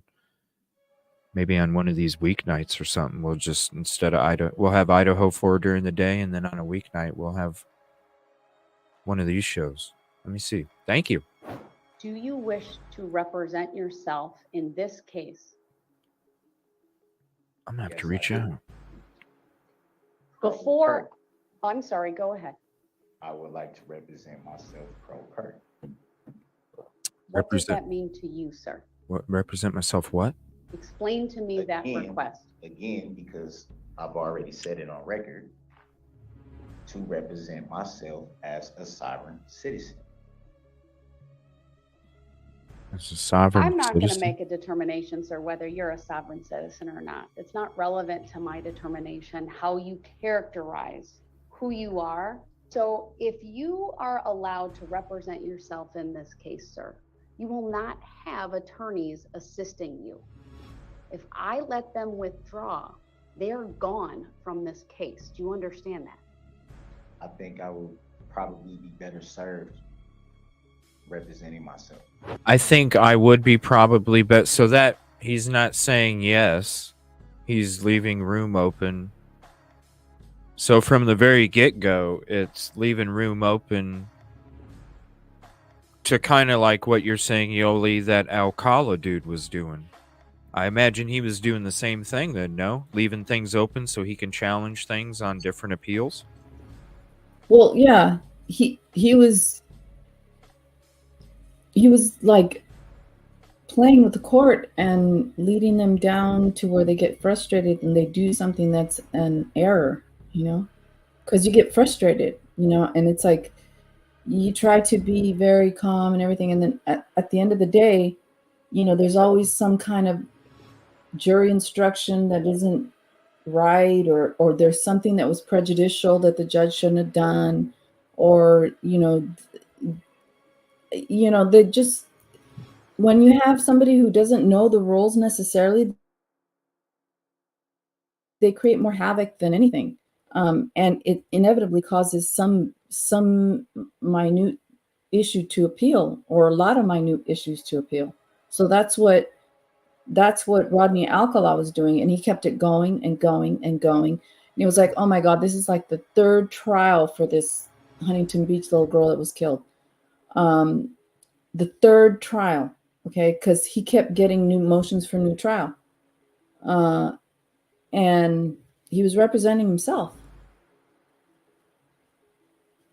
Yeah, it's pretty much like the same thing. I mean, when she's, letting him know, like, if I let these attorneys withdraw, then, and the way that he even answers that, I think that right there, you're not even, then why are you even raising the issue and saying what you're saying if you're just saying you think? Like, why wouldn't you just say, yeah, right? Case. Do you understand that? I think I will probably be better served representing myself. And Judge Darrow did allow Brooks to represent himself. Now, he may look back on that decision and say that probably wasn't the best choice. But what was fascinating is that Brooks identifies as a sovereign citizen. This is someone who doesn't really believe that they are under the jurisdiction of the government, that they're exempt from US laws, which is seemingly why he would make repeated statements about his legal name, or statements that would undermine the authority of the court and the trial. Sir, did you hear me tell you about the penalties for these offenses just now? I don't understand the nature and cause of the charges. I'm not asking you that, sir. Did you hear me advise you of the penalties for hit and run resulting in death? I don't understand. Mr. Brooks, any questions for this witness? Yes, I do. For the record, I don't consent to that name. Are we going to address subject matter jurisdiction? The written decision that I previously entered is what I will stand on. I'm not going to address it any further. Is that verified proof? Can we address subject matter jurisdiction and still has to be proven for the record? I decline to do so. Ah, yes. What the infamous subject matter jurisdiction argument that he made throughout the trial, even till the very So end. basically, What the hell? What subject? What? Yeah. So basically, subject matter jurisdiction has to do with the court having the jurisdiction to hear the case, right? He's saying he's a sovereign citizen, so he is not. He's confusing subject matter jurisdiction with personal jurisdiction. So what he's saying is, this court doesn't have subject matter jurisdiction, when I think what he's trying to say is this court doesn't have personal jurisdiction over me because I'm a sovereign citizen. Meaning, like, for example, the California court doesn't have jurisdiction over somebody in Idaho. So that's why, like, for example, Bethany Funk, she lives in Nevada. So you have to go through these procedures to get jurisdiction, to compel a witness to come to Idaho to testify. So there's certain procedures. So he's saying, I'm a sovereign citizen. You don't have subject matter jurisdiction over me. But I think what he means is personal jurisdiction. But in any event, he confuses everything. I mean, that's what happens when you have people who know just a little bit but not enough. It drives everybody crazy. So why wouldn't she say that? Why wouldn't she say, no, I'm not going to? Why would, or maybe she did. Maybe I think she did. Because it's a highlight. Okay. And then it's an issue that really has no basis in law, because this court does, in fact, have the jurisdiction to handle this criminal case. But as the trial progressed, Brooks became even more argumentative and would constantly interrupt the judge, to the point that he would get kicked out of court and placed in a neighboring courtroom with audio and visual tools so he could see and hear everything. But it was intense and bizarre nonetheless. Before, I need to make a record that at 8:42 a.m., this court ordered Mr. Brooks be removed from the courtroom due to repeated interruptions. What the hell? With the court. You can see that he is seated with his back to the court, or to the camera. He took his shirt off as well. What? I'm also told that he is threatening to throw and break items. Yeah. And that's just the beginning of it. So we're going to get more into Brooks's behavior in a minute. What but the let's get hell? into the meat of the case, what this case is really about. We want to get into the actual crimes. Yeah, So we need to do several this. Witnesses to this parade attack. Yeah, we need actually to do this testified in trial. graphic detail about what they saw and about what they heard. Oh no. So then you said you heard something? Oh yeah, you heard. I heard and saw the impact. Tell Oh us about You that. ever gosh. heard a car hit a another Oh, my car God. or an abutment or a deer. If anybody's ever hit a deer with their car, you've heard it. I have. I watched the body fly up onto the hood, Oh my gosh. and her head snapped back, Um. and the body remained on the hood as it passed the side of my vehicle to where I thought I could have just reached out and grabbed her. This happened No. that close to you. Wow. You saw all this with your own two eyes. Yes. Oh my gosh. Did the car continue past you? Yes. Wow. Where did it go?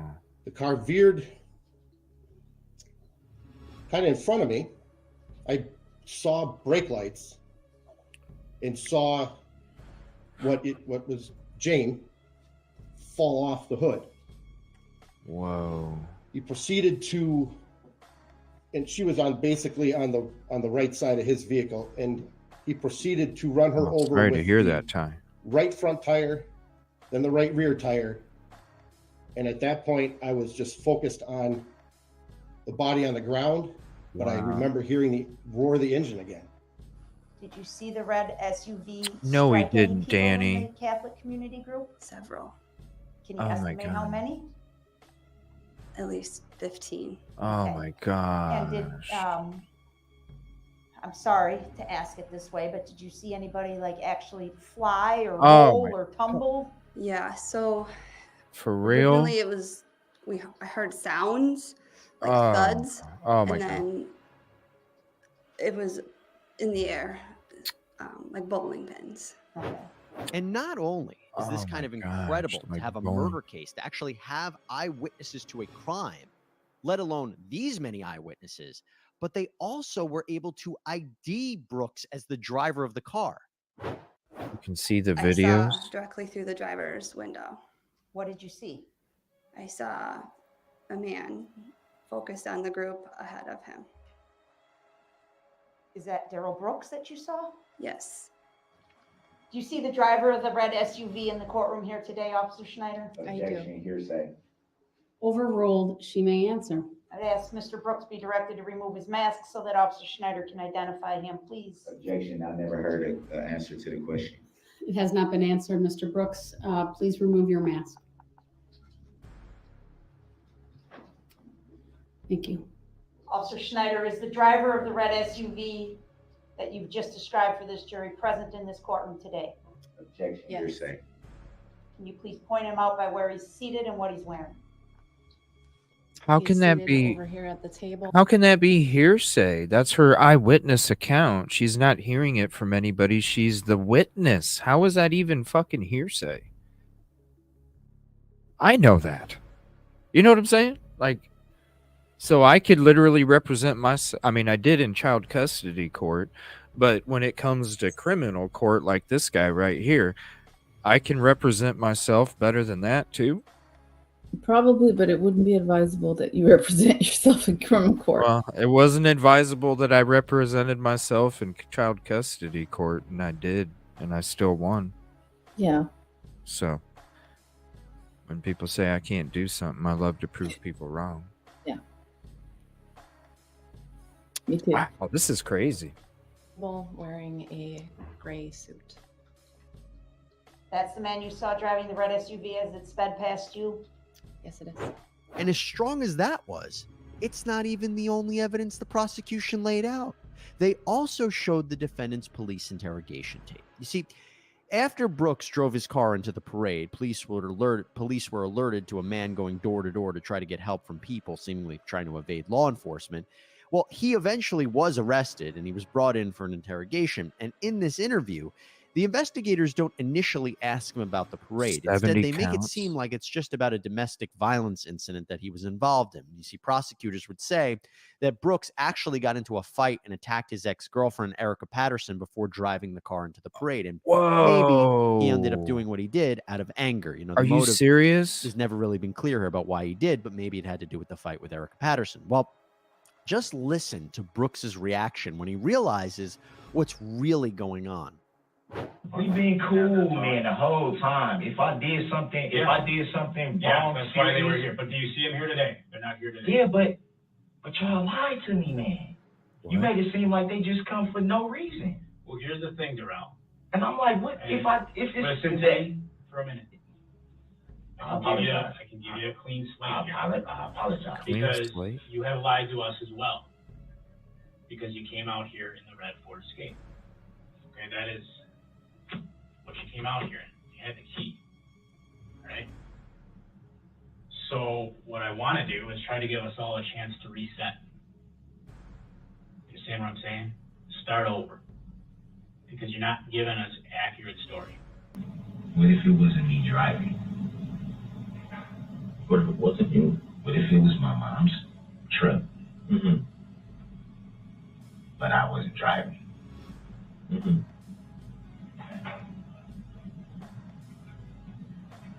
What if it was you? What if it wasn't me? Mm-hmm. Who else would it be? That's what I'm asking. Injured 60. Oh my gosh. That's not you. No, I don't want it. Darrell. That's Darrell. That's you. That's you, Darrell. Why you say it like that? Wow. Oh, right. He wasn't driving, but what happens if he knows who was? Right. Yeah, that's what makes sense here. Suspicious behavior? I would say so. He seems more concerned with the tactics that police use than really giving them good explanations. Now, Brooks, like I said, represented himself throughout the course of this trial. And to give you a sense, this is where he went when he cross-examined the state's witnesses. You can kind of see his defense. Do you know why the vehicle was beeping its horn? I imagine that the driver was angry and wanted to get through the crowd. Wow. And how did you come to that determination? I've been driving a long time, and a lot of times people get angry, they're late, they beat their horn at you in a way that is because they're upset and they're trying to get past you. Do you know that for sure? You asked me my opinion. Yes, I did ask your opinion. Now I'm asking you, do you know for sure if the driver of the vehicle you observed was in fact angry? I assume that he was. You thought because of that sound that there had to be some mechanical problems going on with the engine? I thought that there could be. But it was your first initial thought, correct? Correct. And you were able to hear that sound and come to a conclusion that possibly there were mechanical issues all in a few seconds. A lot runs through your mind at that point in time. Yes. And you can see Brooks seemed to suggest a few things here. One, maybe it wasn't the intention of the driver to hit anyone. Maybe he was honking to get people out of the way. And two, maybe there was a mechanical issue with the SUV and the driver lost control. The only problem with that is that a state inspector testified to the complete opposite. He reviewed the steering wheel, the tires, the brakes, the gas pedals, and said that there was no mechanical issue that the driver would have lost control. And also, even putting that aside, the honking, if you honk, but you didn't stop, what does it matter? That's the point. He drove the car. He didn't stop. He kept mowing people down. Doesn't matter if he honked. But what made this trial so different and so out there was the defendant's behavior as he represented himself. Because he would constantly interrupt the judge and bring up these legal theories that had no basis in fact and law. And the ups and the downs with his behavior was so startling. And at one point, let's begin. After he had a few of these outbursts, he actually apologized. I would like to issue the court an apology from me in regards to my actions last week during the trial. I just want the court to understand it's very emotional right now, not only for just the Chicken whole number 12. situation of Thank the trial. The families here that have to go through, everything that's going to be involved with the trial, but also my family as well and myself is very, very emotional. But not to excuse my actions, I should carry myself with better respect than that. I wasn't raised that way. The I wasn't raised that way is really something else. But we all knew this didn't last long. I'm a grown man with grown kids. Ain't nobody gonna talk to me like that. Nobody.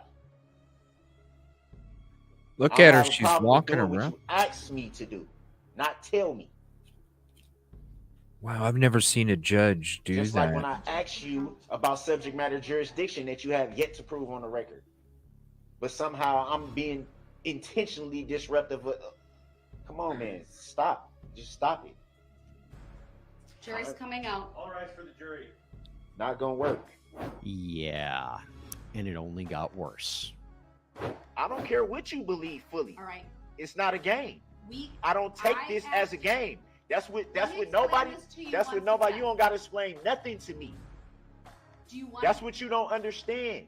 You think that this is a whole game to me. This is not a game to me, Your Honor.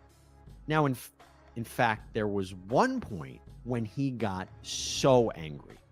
You see, Brooks had called as a witness his ex-girlfriend, Erica Patterson. Now, she had previously testified for the state, and it's alleged that Brooks got into a fight with her and attacked her right before he drove the car into the parade. And Brooks, when he had her on the stand, what he wanted to do was introduce these photographs to arguably show that she wasn't a credible witness and also a bad mother.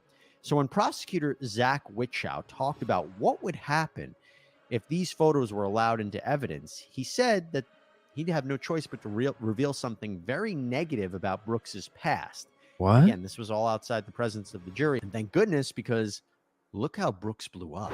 Second of all, if we go down that road, we would be forced to counter that claim by pointing out that not only does the defendant not live with the child in question, he doesn't live with any of the other children that he has.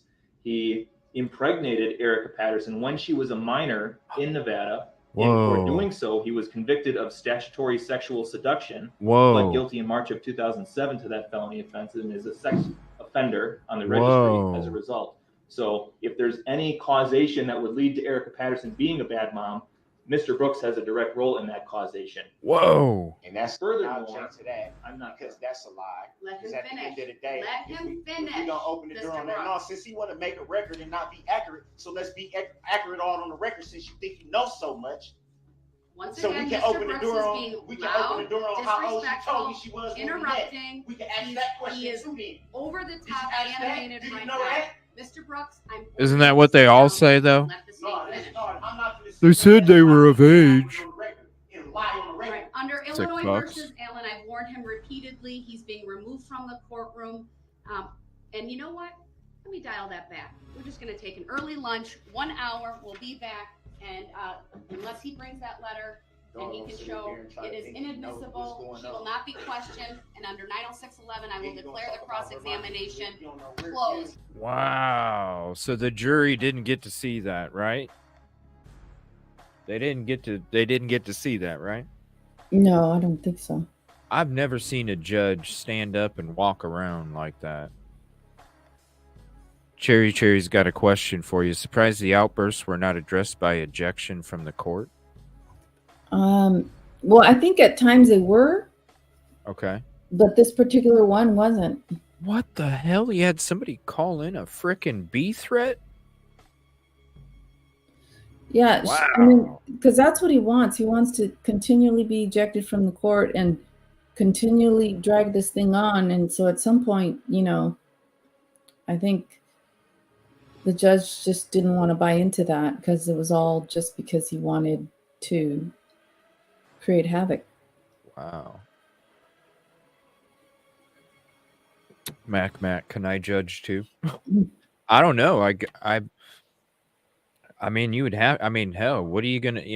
If you're having somebody do that, she could have easily just said we're done for the day and walked out. But she's standing up there, walking around, trying to remain patient. Totally get it. I've never seen a judge do that before, but totally understand. That's fucking nuts. Yeah. I think I'm gonna have to look for this trial. Thank you. We're in recess. 1 hour. Get your facts straight. So let's open the door on all. That's what they all say, bro. You sick fuck. Since you think you know so much. She said she was old enough. Did you know she said she was 18 when I met her? Yeah, that's what they all say, And if bro. you thought Sick ass. that was bad, the worst of the worst is when at one point the judge had to stop court proceedings because she was actually scared of Brooks. So as long as the jury's out, we should probably discuss that. I would like to provide the defendant and the court with a copy So that had to of be the- said. So it's the defendant. What? That's not how it was said. That was how I said. You want to run the record back? Are we Mr. in Brooks. grade school now? I got one Mr. ear Brooks. that work, and I heard that. This Come on, is to benefit you so No, that it's you not. understand Ain't none of your this to benefit witness me, so let's has be a clear about prior that. record. Your Honor, when I leave the table, I'm away from the courtroom and I have to elevate my voice. This is the So she had to alleged elevate her record of voice Abel just for Lescott. that. Stop talking.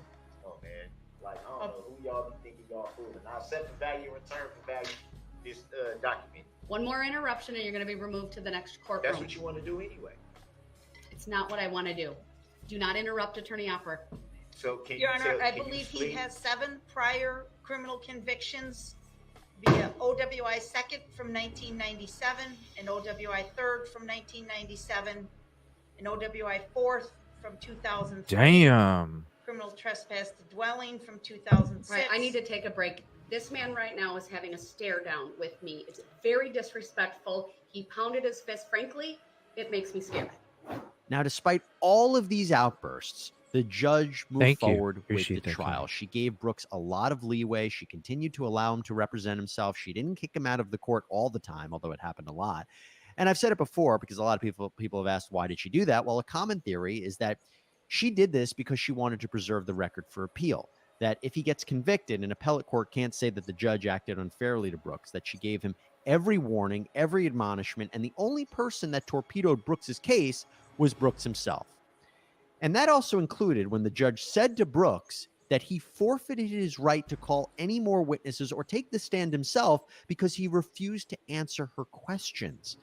Now, he claimed he couldn't hear what was being said when he was in the adjacent courtroom, but an IT specialist and a bailiff testified that the volume was loud and clear.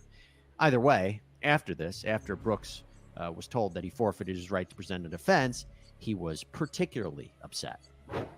My final question to you, do you have any requests as it relates to the jury instructions?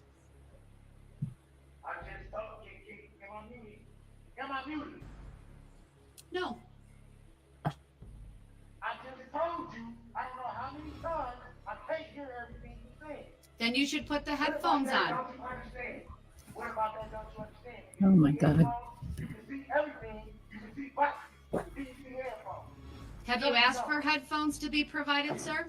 I should have to ask for I asked for my bike.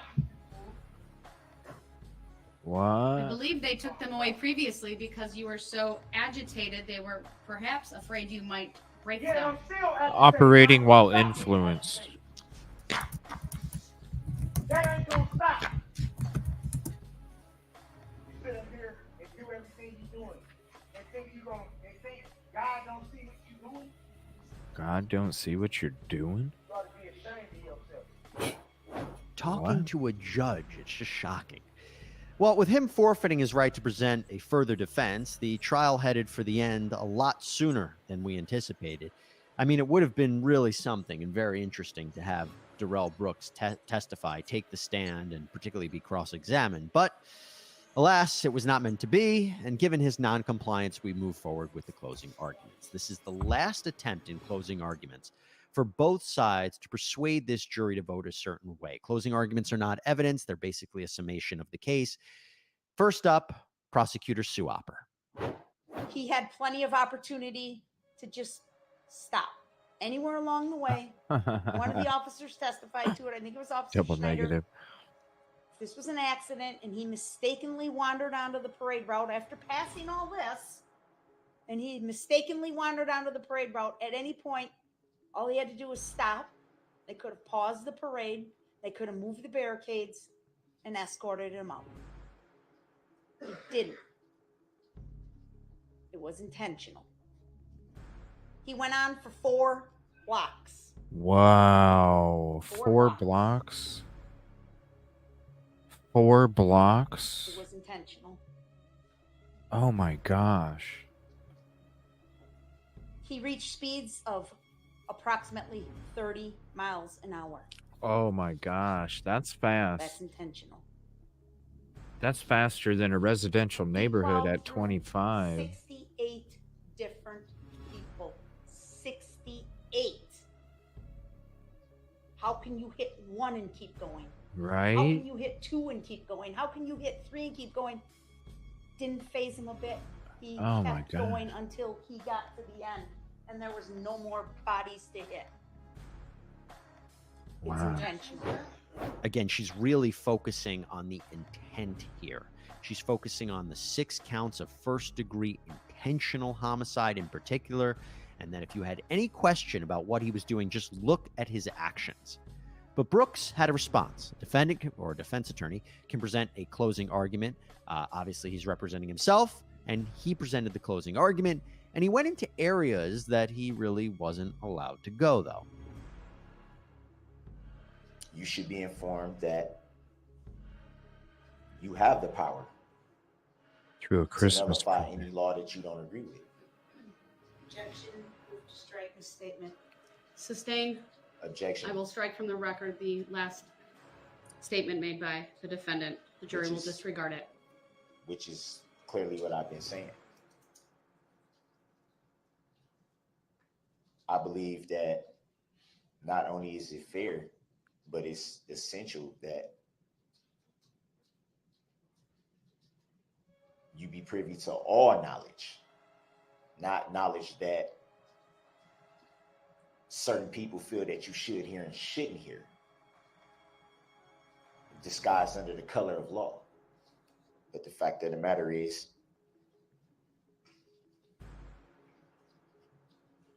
the vehicle in question,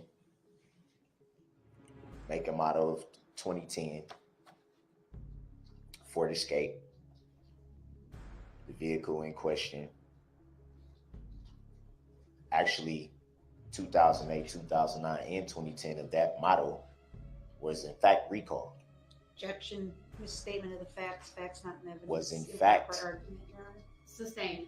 Was in fact recalled.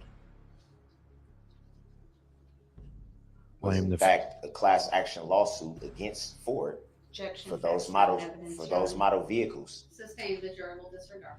Information that you should have been privy to, that you weren't allowed to be privy to. Wow. No. So they instructed him not, and he just did it anyway. My gosh. Yeah.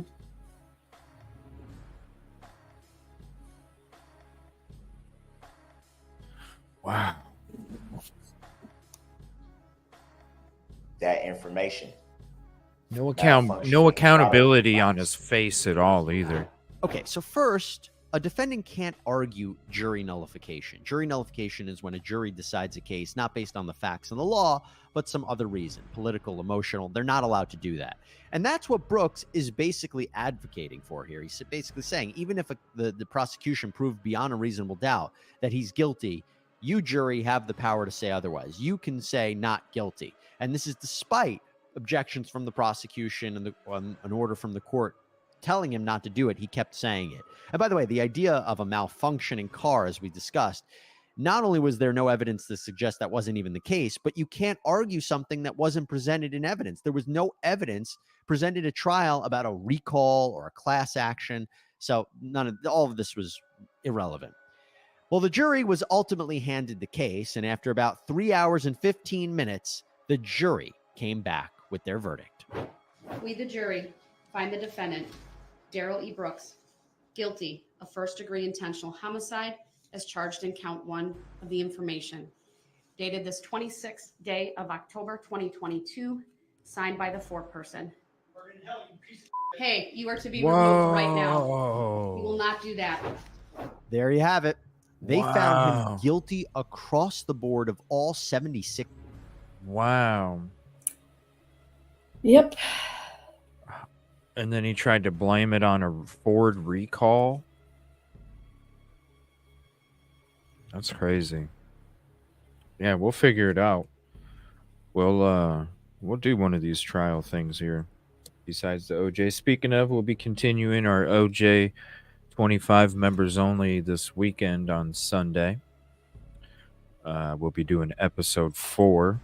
Tomorrow we're going to have a show. I'm not sure. I might hop on for a live out of the blue tomorrow afternoon or something. But if not, I'm definitely going to be back on tomorrow night. And we're going to go into all the Moscow PD Q&As for all of the press conferences. We're going to go from the very beginning, all in order. And it's just going to be the Q&As from all the press conferences, any of their one-on-ones with whoever, this or that. We're going to have it in order, and then after that, we'll kind of go from there. So that's what tomorrow's episode will be about. So it was very interesting. Yeah, it was interesting checking out all these different things. We got some Idaho4, and then we got to look at some different cases and stuff too. So it was a little bit of a mixture. I appreciate that. Thank you all for your links and everything that you sent for the show. Appreciate that too. And like I said, I don't know if I'll be on. It'll be out of the blue if I do in the afternoon, but I definitely will be on tomorrow night. So look for a notification to be out here after a bit for tomorrow. Thank you, everybody. And Bye, everybody. yeah, let's get out of 2024, or let's get into 2024. No tunnels, no secret doors. We've proved it. Let's move on. Let's get out. Let's go. Let's get to something else. Thank you, everybody. Appreciate you. We'll see you tomorrow or afternoon. Good night, Yolie. Thank you. Bye.